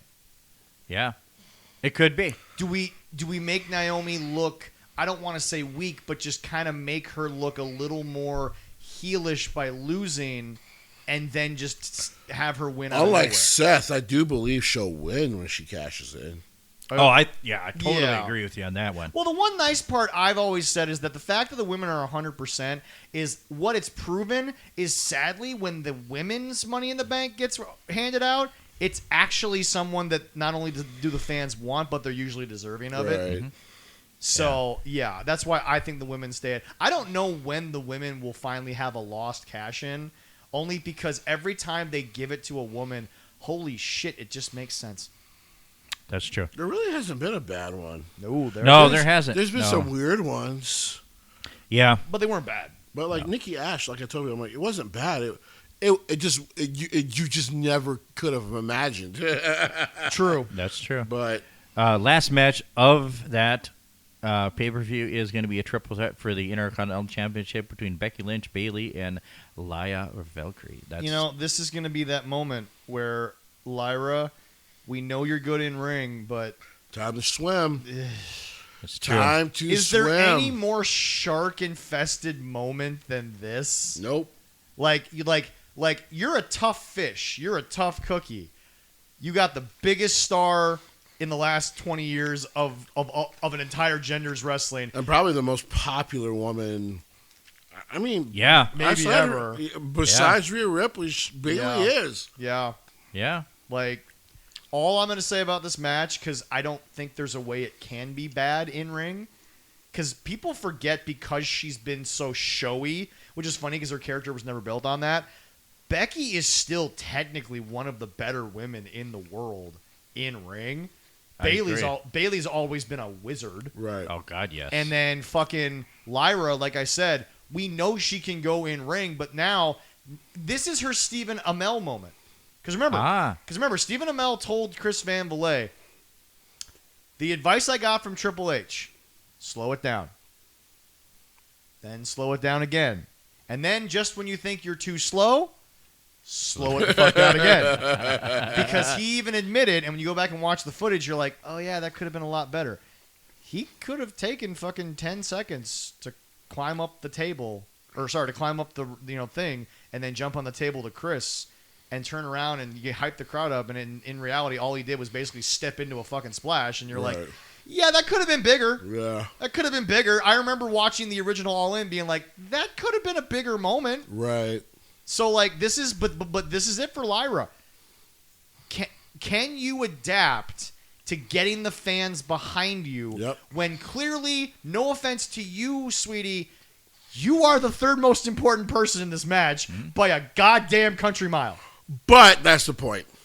It's supposed to build her. Oh, no. I agree. But all I'm saying is like, Jesse, but we know wrestling fans are fickle. Is the win gonna make her? They are pretty damn fickle. Yeah. Is the win gonna make her, Yeah. or is she just gonna get a win that people are gonna criticize? Well, hopefully, I hope this rebounds and we I don't get. even know if she'll win, but I think the whole point of the match is to just continue to build Lyra and continue to, build her up. And hopefully they have the Women's Evolution pay-per-view every year. It would be nice. I think it'd be good. Let's hope so. I only want that to happen if Triple H doesn't forget it's on the calendar. Now, I hope so. besides the fact that I just killed Triple H for all that shit, Well, thank God we got some the next company better help has before had that, so. a fucking year. Hey, Leroy, quick question. Yes. AEW Dynamite 100, what do you think they did? I did see that number. Shit in a box and throw it at their fans, and their Over fans a are, million. "Yay." Oh, you're talking about ratings. Oh, my bad. 200. 894. Bit of a precipitous drop-off, but not terrible. Leroy, the 300th Dynamite, the moment where they get to say, we surpassed Nitro. Oh, you're a generous motherfucker. They didn't even hit 6. I thought they hit 6. 584. Wow. You want to hear the I looked at the wrong number. Do you want to hear the excuse? Straight from the fucking World or Wrestling Observer newsletter's mouth? You want to hear the excuse? From Dave's mouth? I've never seen a more bullshit excuse in my life. Or was it? Jesse, is this not an American-based company? They are. Is this not an American-based wrestling company? They is are. this not an American-based sports entertainment company? As much as we what don't... country am I What country are they in? Florida's unfortunately a part of America. Okay. America! So how the fuck is the excuse the U.S. national soccer team? Nah. Really? Nah. You want no, Leroy, Jesse, pause for 1 second because you're about to get even more crazy. And could you move the mic because we need to say the mic. Here are the 4 excuses. Oh, we given can by hear just fine when he does that. Hold on. Here are the 4 excuses that Dave Meltzer gave as to why the rating was so down. I already mentioned U.S. national soccer. Somebody pooped for 2 hours. MLB on ESPN, Fox News, and hold on, Jesse, deep breath. HGTV. What the fuck? Not to sound sexist, but you lost to bitches in the kitchen? Them bitches must have been hot. In an unfinished kitchen. They weren't even cooking. Right, they weren't Oh even my cooking. God! It was an unfinished kitchen. The house is not even flipped yet. Were they building stuff in You bikinis? know what, Jesse? You know what I feel bad about? You should have just Wow. done all 5 fingers, and you should have just said C-SPAN. You should have just said C-SPAN and added another fucking excuse. What is more moving the goalpost than you were beat by HGTV? And Fox News. What the fuck? Forget that. Dude, I don't care what ESPN's trying to do right now. We don't care about soccer. No, we don't. WWE's never cared about the U.S. national team playing a match on their fucking night. This nigga said And soccer. NXT did Baseball on just ESPN. Baseball on a Wednesday. Fox News and Wait. HGTV. Wait. What big ass news do they do on Fox on Wednesday? I thought this was all-inclusive wrestling. That's right, Those 'cause nobody conservatives was watching it. shouldn't even be caring about AEW. That's true. Homos for Hangman. No, that was a sign, Leroy. That was an actual. I'm not even making fun of it. That was an actual sign that was live on AEW. Wow. Yeah, that's some real gay shit. Okay, Jesse, I'm going to say it to you. All right. Don't you fucking dare, after I complimented this motherfucker for his brilliant work in Mexico, don't you tell me Hangman had a good week on the mic. Don't you tell me this wasn't some fake up shit. That he wasn't fucking not, like, don't you fucking dare defend this one to me. Wait a minute. This one was bad. I saw him clothesline a bitch. This is homo lover, and I love me some homos. You do. Hangman Adam Page. How dare you say these things I know, right? about thought he homo was- shit? I know. I thought he was very manly. It's very manly to be gay, I guess, in a certain context. Now in a No, I thought Hangman was now manly. in a serious note, don't you dare, Jesse. All the praise I gave him, and he goes and shits on it a week later. You have to understand, right? When the dick is already in your butt. Okay. Oh. Hold on. Before we get to, I know it's. But no does longer, that mean it? I know it's no longer Pride Month, but calm down, you two. First of all, okay, you have But to it doesn't understand, mean right? that you But on are. a It serious doesn't note, mean was this that you are. Come on, though. On a serious note, was this any good? Hey, first of all, you cannot blame Hangman, okay? The dude was sucking his dick. Now, let's be clear about something here. That all doesn't right? make you gay. That's right. Hey, cock meat sandwich. Now, let's be very clear here, okay? Before we get canceled, before we're even a thing, calm the fuck down. Let's be clear here, okay? They could have done better for their first. I just need him to win. This story sucks. No, Jesse. I'm not putting this all on Hangman, but in the pie, this was not one of his better promos. Okay, this is not a good promo. Yeah, but let me be clear. It didn't help that the person you're talking to is John fucking Moxley. Okay, can I ask a question? Also, by the way, keep hitting women on national television. See how long that fucking lasts. No. Wait. They get a pass. She deserved that. Yeah, thank you. She did put herself in the middle of it. No. She deserved that. You know, we talk about, you shouldn't put your hands And on now a we woman know her. and different things like that. But there's a few bitches in the world that deserve it. She's one of them. And now we know her. How many times did she lay her hands on another guy? Oh, plenty of times. Quite often with no retaliation. Equal rights, equal lefts, equal clotheslines. There you I go. also love how this bit has worked out, me and you guys. Hey, Jesse, because she repeated it 1,000 times, now we know her. We do know her. As the bitch that got clotheslined. As the bitch that got clothesline. And she deserved it. But here's a question. She was the only good part of this whole fucking segment, though. Well, yeah, I know. But Hangman, Jesse, come on. Jesse, you can't tell me this wasn't an actor who was trying to be a tough guy. In this instance, just give me the one thing here. It's hard to do that when John Moxley is a part of the same segment. I get it, because he was fucking terrible. He is garbage. Leroy, let me be clear. I respect anyone who gets sober in this life, even if they use the thing you and I always disagree on, which is religion. But motherfucker, how is he not drinking? The way he walks, the way he talks. He's not drinking. It's not natural to do that. To be fair, Leroy, it's not alcohol. It's his own piss. But you need more than one thing to help with that. So, but hey, I have a question. This was so bad. I have a question. Have they gone into one of their pay-per-views after a good Dynamite? They've had a couple of decent go-home shows. No, that's fair. Most of the Dynamites before the pay-per-views are fucking dog shit. And then they kind of But do the same thing coming out of on it. the 300th episode? Yeah, that should be expected. And also, Leroy, remember, there's still one more episode left before this pay-per-view. This wasn't the go-home show. We got one this more. Wednesday. I forgot. This was supposed to be this big... And by the way, folks, once again, live crowd. It was a happening. It was never going to happen again. The 300th episode of a wrestling show, of course you're going to go. But, Jesse, this number is concerning. They were back in the 7s. It's horrible. Has anyone watched The Simpsons lately? No. Did you guys know they killed Marge Simpson? No, they fucking didn't. That was she like... She literally had a dream sequence where she was... She didn't die, motherfuckers. It was... This is like Brian Griffin dying, and then a week later they brought him back, and they're like, oh, he listened to us. No, he wrote that episode fucking 6 months ago. Hey, first of all... I've never seen The Simpsons. You might be right, but the point I was getting at was... Yeah. Homer would be the lost. dream of AEW is dead. Like, this is...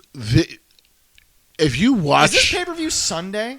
Yeah, no, Yes. Saturday. Oh, no, it is Sunday. It's Saturday. It's Sunday. It's the 13th, isn't it? Yes, it is. I thought it was the 12th.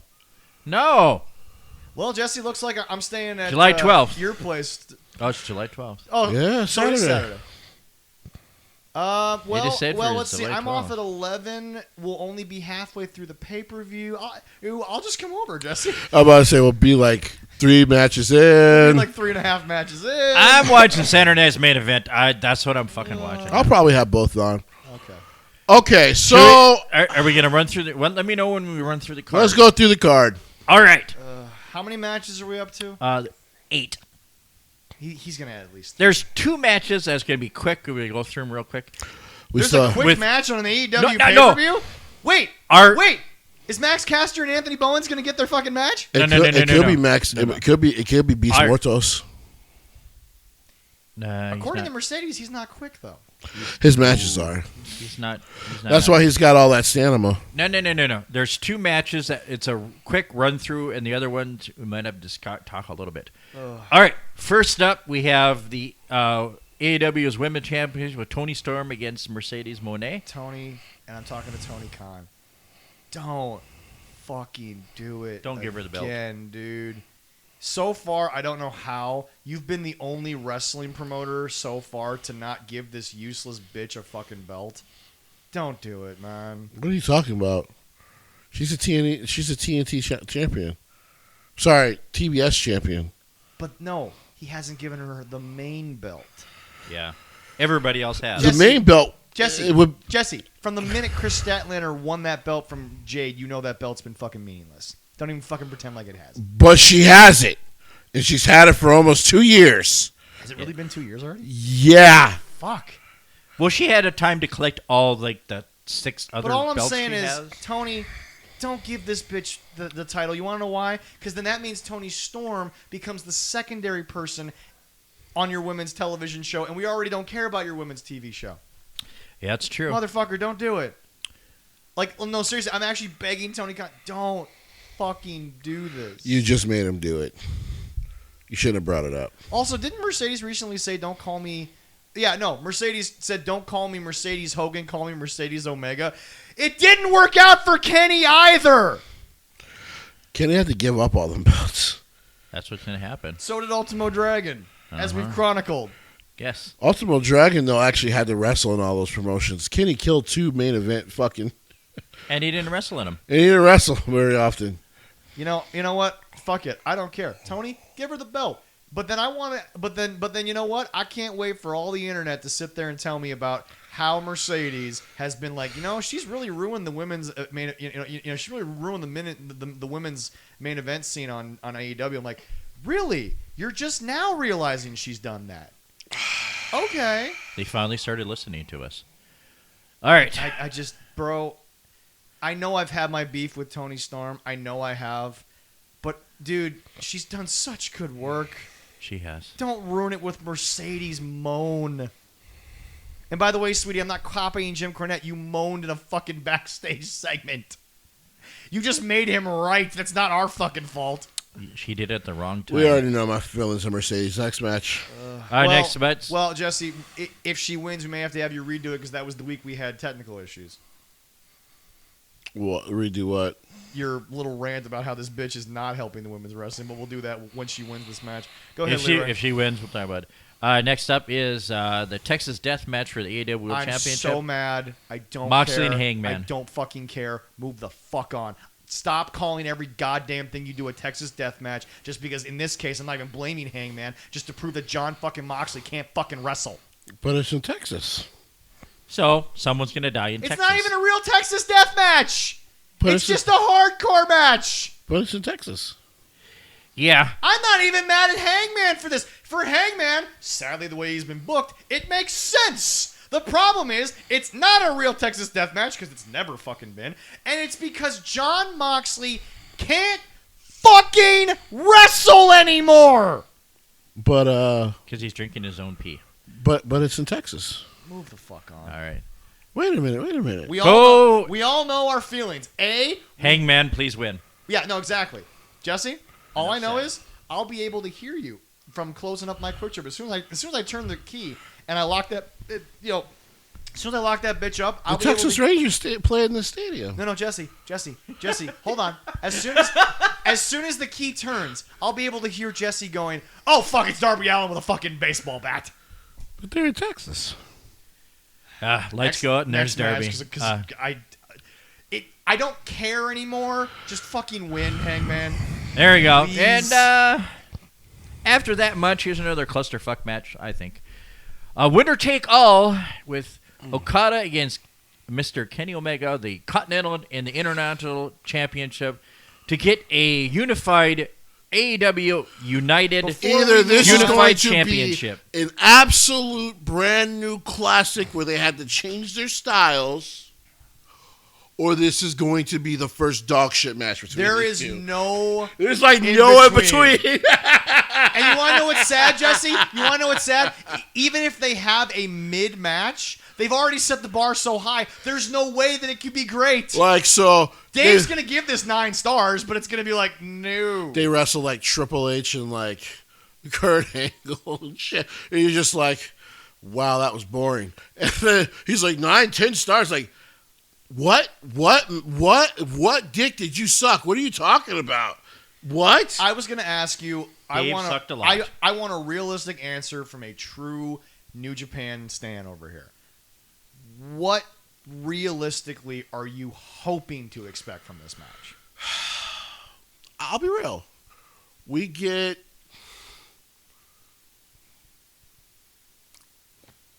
Cody and Randy. Okay. So meat potatoes. Yeah. There you Well go. thought technical style match. Because I thought that was a fucking great match in Saudi Arabia. Yeah. So that's what I hope we get. Mm-hmm. Because I am not in La La Land to think Kenny can do the crazy shit he used to do. And maybe Okada can because he's been rested up for the most part besides his match with Mike. Speedball. Yeah. Speedball Mike Bailey. But I know Kenny's probably limited. I get that. But something more technical might suit him better. So that's what I'm hoping for. We're not going to see that shit we saw where these motherfuckers pile driver each other on the top of their necks. They stand up at one. Like, that shit's not happening. Yeah, by the way, to the I forgot to mention, to Triggered Wrestling there on Facebook, you showed the match between Fraxium and then Andrade and Ray Phoenix, and you were like, well, if this was AEW, you'd flip out about the whole no-sell. I'm like, first of all, he blocked the fucking DDT. He put his hands into the goddamn mat, flipped up, and then waved his finger. And second of all, to quote Jesse, Triple H is not against an indie-style match. But you want to know the difference between this pay-per-view and Triple H's version of it? It was the only fucking match on the card that looked like that, you fucking morons! Correct. So next match, please, because you know what? I have high hopes that they just don't lay an egg because I don't want this to be a part of the legacy they already have in Japan. Like I said, There you go. my Is this the fourth or fifth or Fifth match, I Yeah, believe. Oh, that's right. They had a fourth one. So yeah, my hope is we get a technical meat and potatoes classic. Just don't try to shit on the bed, guys. Nice emotional match. It doesn't matter who wins. Yeah. You know, something. I know something these two are capable of. Yeah. All right. By The the next, way, one of the few reasons I'm actually buying this fucking pay-per-view. Yeah. there you go. The next two, Mm-hmm. I can put them together because it works easier that way. Okay. They have a men's and a women's casino gauntlet, both of them for the AEW World Championship, respectively. If it's not MJF, what the fuck are we doing? Yeah. He's been at the center of this gauntlet from the word go. If it's not MJF, then who the fuck is it gonna be? Yeah. Because Mark Briscoe, they've sadly what pisses me off is that they made so much compellingness between him and Mark, and they're 1 and number 2, so they're starting. So once again, don't fucking put Mark down the line there and like give it a shot. Are these two going to be the last? Now, it's their version of it, so it's going to end by pinfall or submission. But is it just going to be these two at the end, and everyone else just gets like knocked the fuck out? You never know.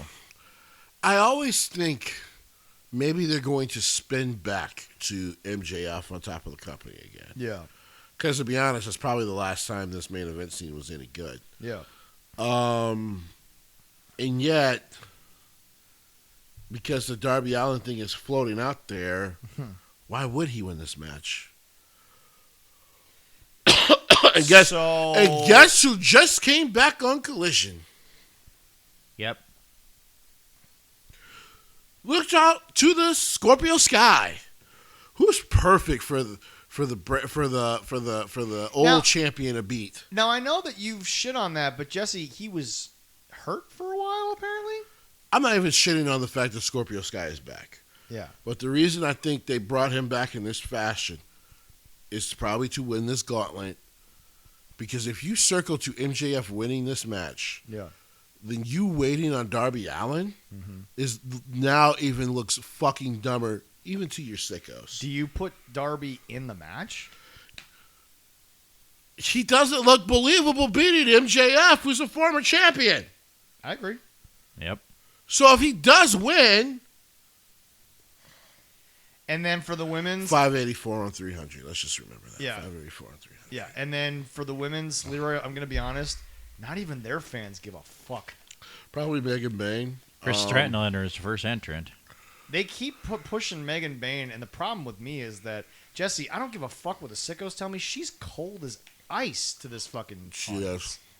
And that's not even her fault. She doesn't No. know what the fuck she's doing. No. She's a fucking newborn baby deer walking through the fucking forest. She's very green. Well, she has potential. Oh, there's no doubt. But to sit there and pretend like she's this next great coming of anything is bullshit. What do you got, Leroy? Next up, and it's the dumbass tag match here, between Swerve and Ospreay against the Young Bucks.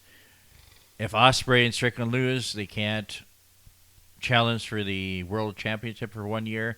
If the Bucks lose, they will strip of their VIP titles. How does this company find every fucking 6 months to come up with a match where there is a lose-lose? There is no fucking winner in this scenario. Either A, you take two of your biggest people and you push them to the side, two of the only believable people you fucking have, one who has a ticking time bomb of if he doesn't win it soon, no one's gonna give a fuck when it happens. Or B, you tell the guys who in real life have power that they can't use the power that they don't even really use because Tony books everything. How do you book yourself into a lose-lose every 6 months? This is the dumbest match on the card, and think about the fucking mileage that takes in. it's the Young Bucks. Winning? Yeah, probably. No! Losing? It's them being involved! It's just the Young Bucks. Leroy, I don't give There a we go. fuck All who right. wins. It's a bad move either way. There we go. This is so... No. We're going to talk... how long we been going exactly? I haven't kept my own timer. 3 hours, 1 minute. Perfect. We got at least 29 minutes before we get annoyed. But Jesse, what is this shit? Who benefits from this? I have said Nobody. since 2003, 4? Okay. 2004? Yeah. That I don't get it. We are now, Leroy, in 2025. Yep. Leroy, you ready? Yep. I don't get it. Okay. I don't get it. I don't get it. I've been waiting to get it. It's like somebody's in on a joke for 20 years and you're like, I don't get the fucking joke. Where's the ha-ha? Where's the punchline? There's not even a ho-ho. At least one hoe, something. They fired one of them. All I'm saying, Oh. all I am saying, I don't get it. You know, at least it took Kenny Omega winning a bunch of belts to kill a main event scene. The Young Bucks just exist. The moment they show up, people are like, and what's on the next channel? Like, it's that bad.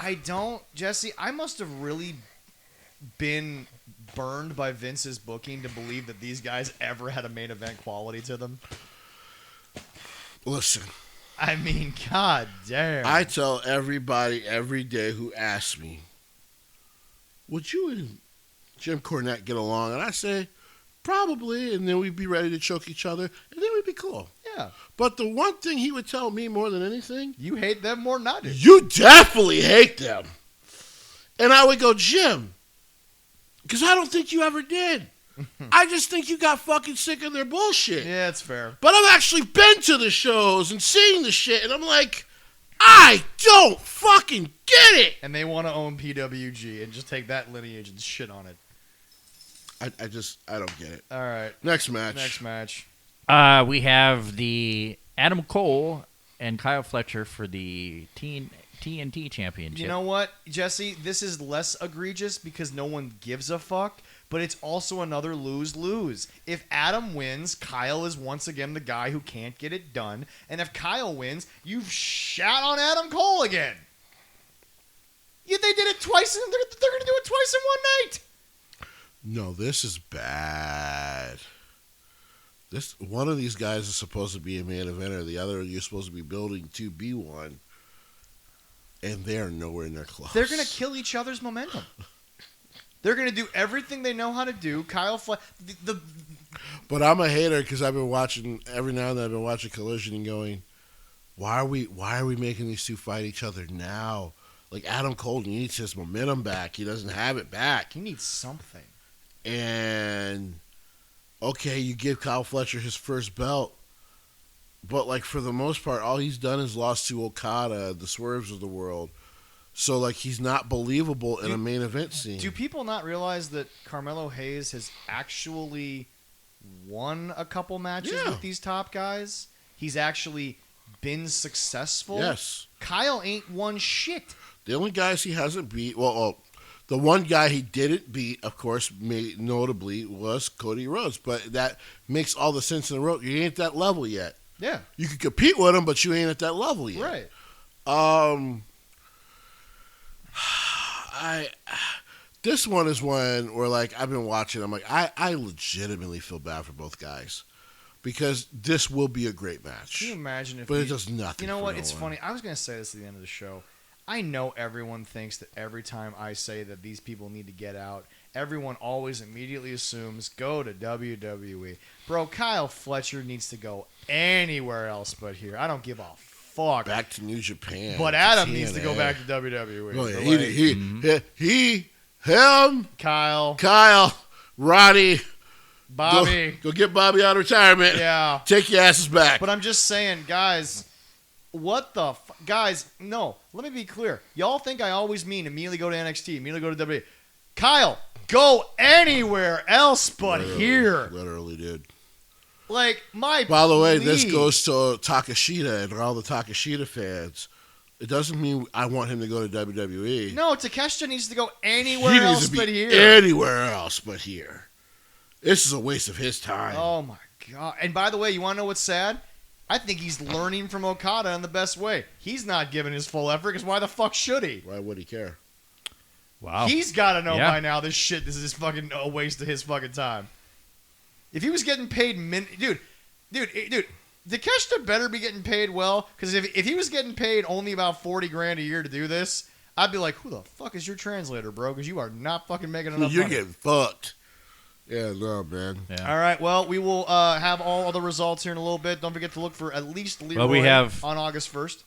One left. Oh, God, you told me 8. I counted wrong in my head. Okay. Yeah. Oh wait, no, sorry. You put the gauntlets together. Okay, No, the last one they have on the card is the triple threat for the tag team championship with Hurt Syndicate against Jet Speed and Patriarchy. So Patriarchy, who's been mostly on Collision, and Jet Speed, who's been together. Kevin for Knight, 3 Speedball, weeks. Christian Cage, and Nick Wayne. So the Hurt Syndicate once again has no meaningful teams, but that is something Jim Cornette's been telling you for the last 6 weeks. When independent promotions do this, I understand. You know, I understand they don't always get the talent week to week. They don't get that kind of contract with wrestlers. They don't get that kind of working relationship, and that's fine. Yeah. Though they try to get them into things where, like, you know, like MAW has television now, so they could pay them a bit more to kind of come in more to do tapings and shit like that. Yep. AEW has 2 full shows and builds nothing well. AEW has 2 full shows because, by the way, having a show that's an hour and 5 minutes is having a full show. Yeah, it is. AEW has 2 full shows, and instead of really hyping this thing up, who cares? Yeah. Who gives a shit? So Christian Cage is probably going to win these titles with fucking Wayne. Great. Who cares? Who cares? I don't see that happening. Jet Speed is probably going to be the team that takes the pin. Who Yeah. cares?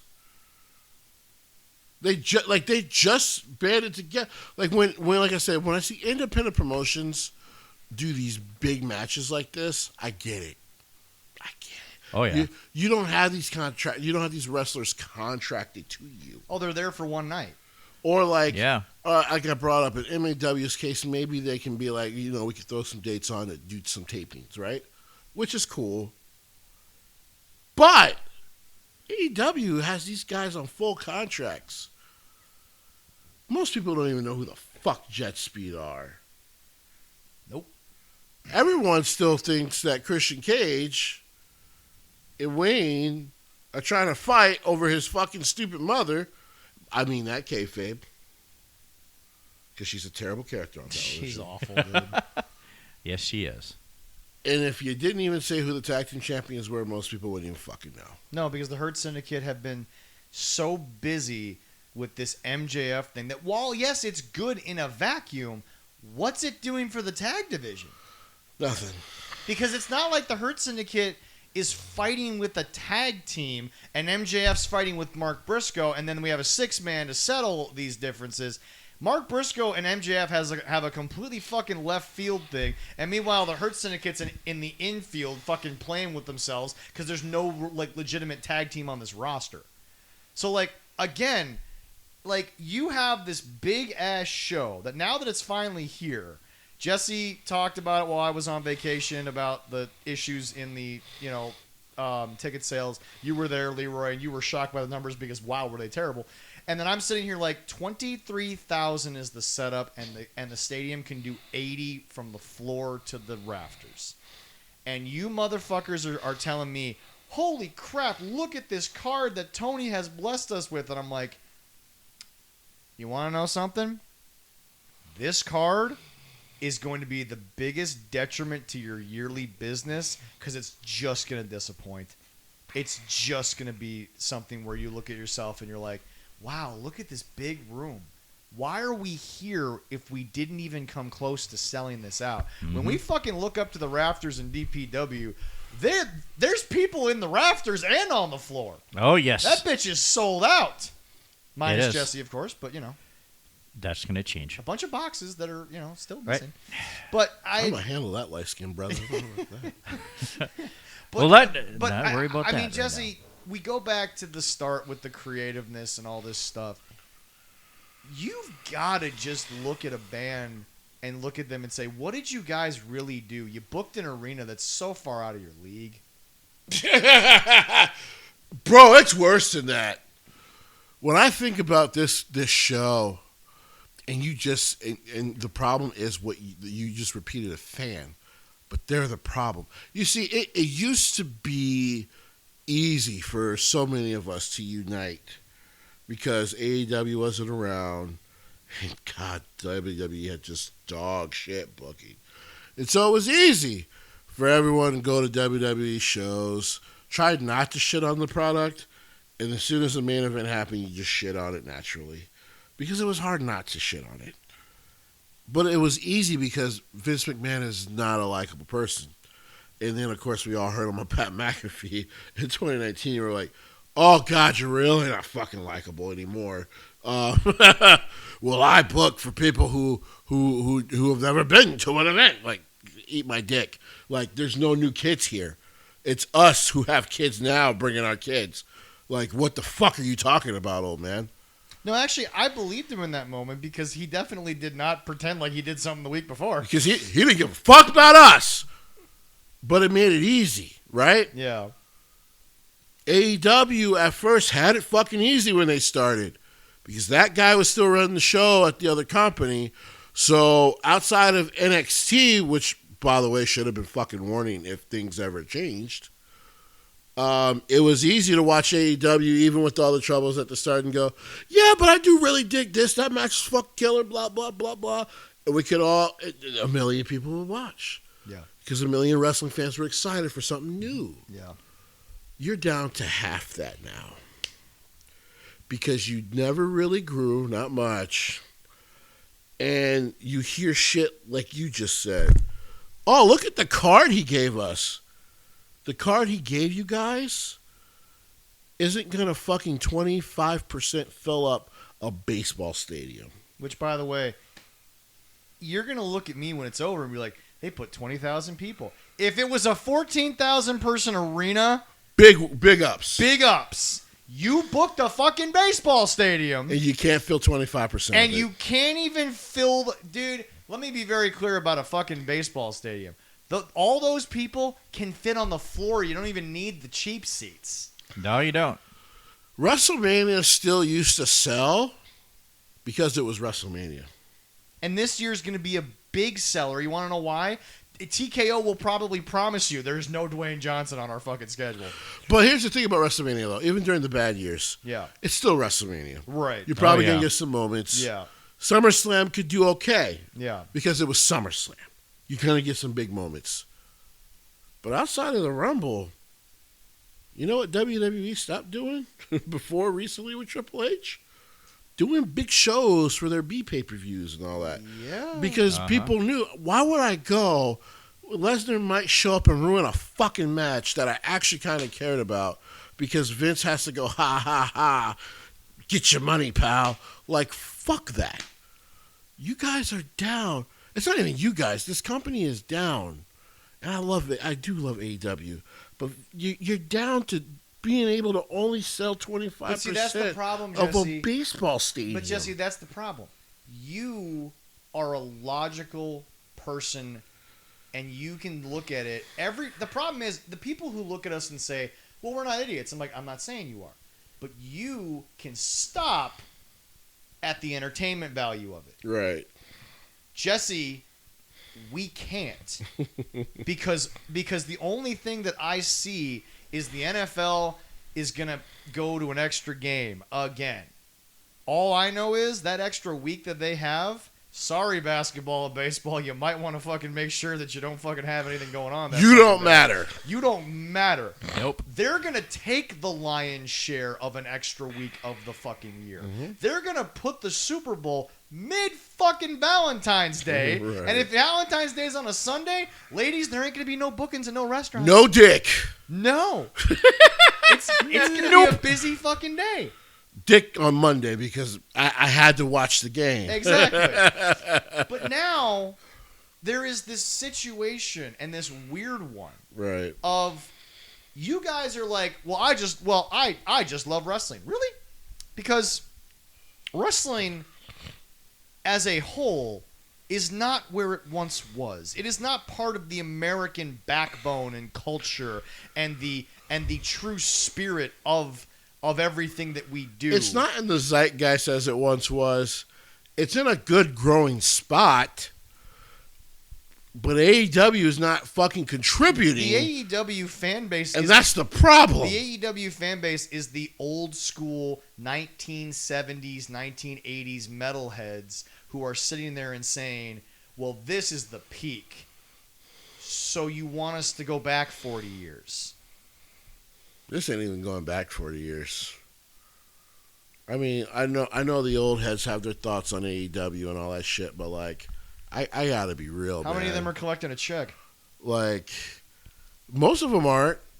Like the old heads that like don't like AEW and all that shit. You know, your Eric Bischoff, Jim Cornette. But I. Oh, by the way, what's her name now? Alana Black, formerly Cora Jade. Yeah, something like that. Yeah, no, sweetie, I've been meaning to tell you for a while here.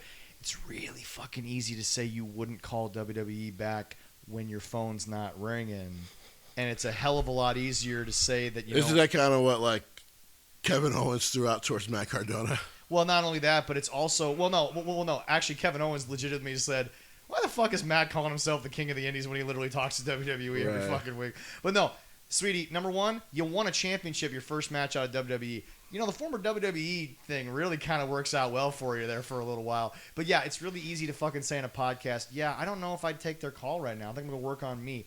Real easy when no one's calling you. Uh-huh. Would you turn it down if they did call you?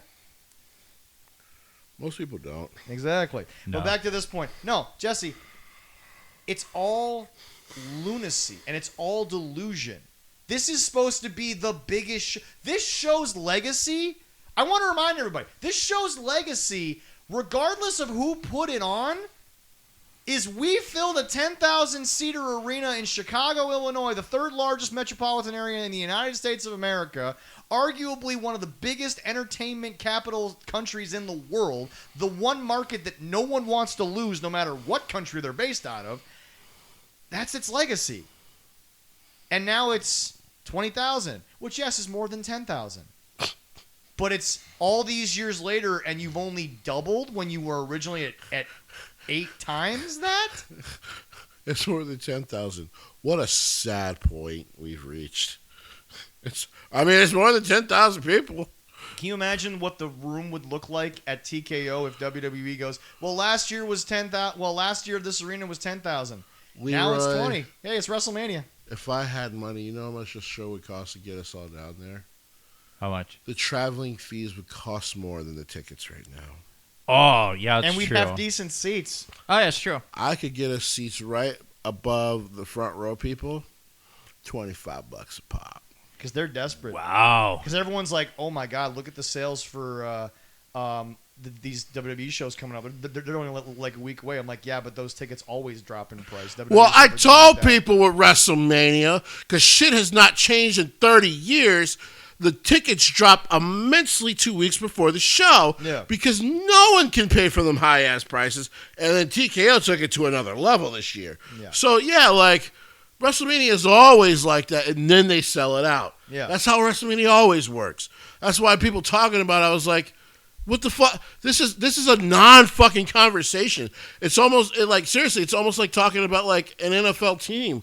Like, unless your team is just losing, most of the time, like before the game, that's usually when people try to get tickets that haven't sold, because at that point they're just like, take them so we can fill the stadium with fans. And like Willie and I found out going to the Twins, that's the type of situation where when you create an environment like a brand new stadium where there's so much extra shit to do, you buy a cheap seat last minute because they're trying to get people in the door, and then after a little while, security don't fucking look at your ticket where you sit. You go wherever the fuck you want. If there's an empty seat, go fucking sit there. Right. No one gives a fuck.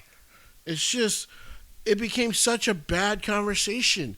But in AEW's context, you booked this place a year ago, knowing people like myself who were smart and intuitive about business and stadiums and all that, and would go, okay, how much does this actually seat? How much has it seated in the past for other events? And the moment I saw a country concert almost seated 80 fucking thousand, and you booked this place for 20, let me know everything I needed to know. It means you didn't have confidence as well. And by the way, it shows because you still haven't sold 20,000 tickets. You got to do better. And you've done a little better, but it's not enough. But hey, the show will be great.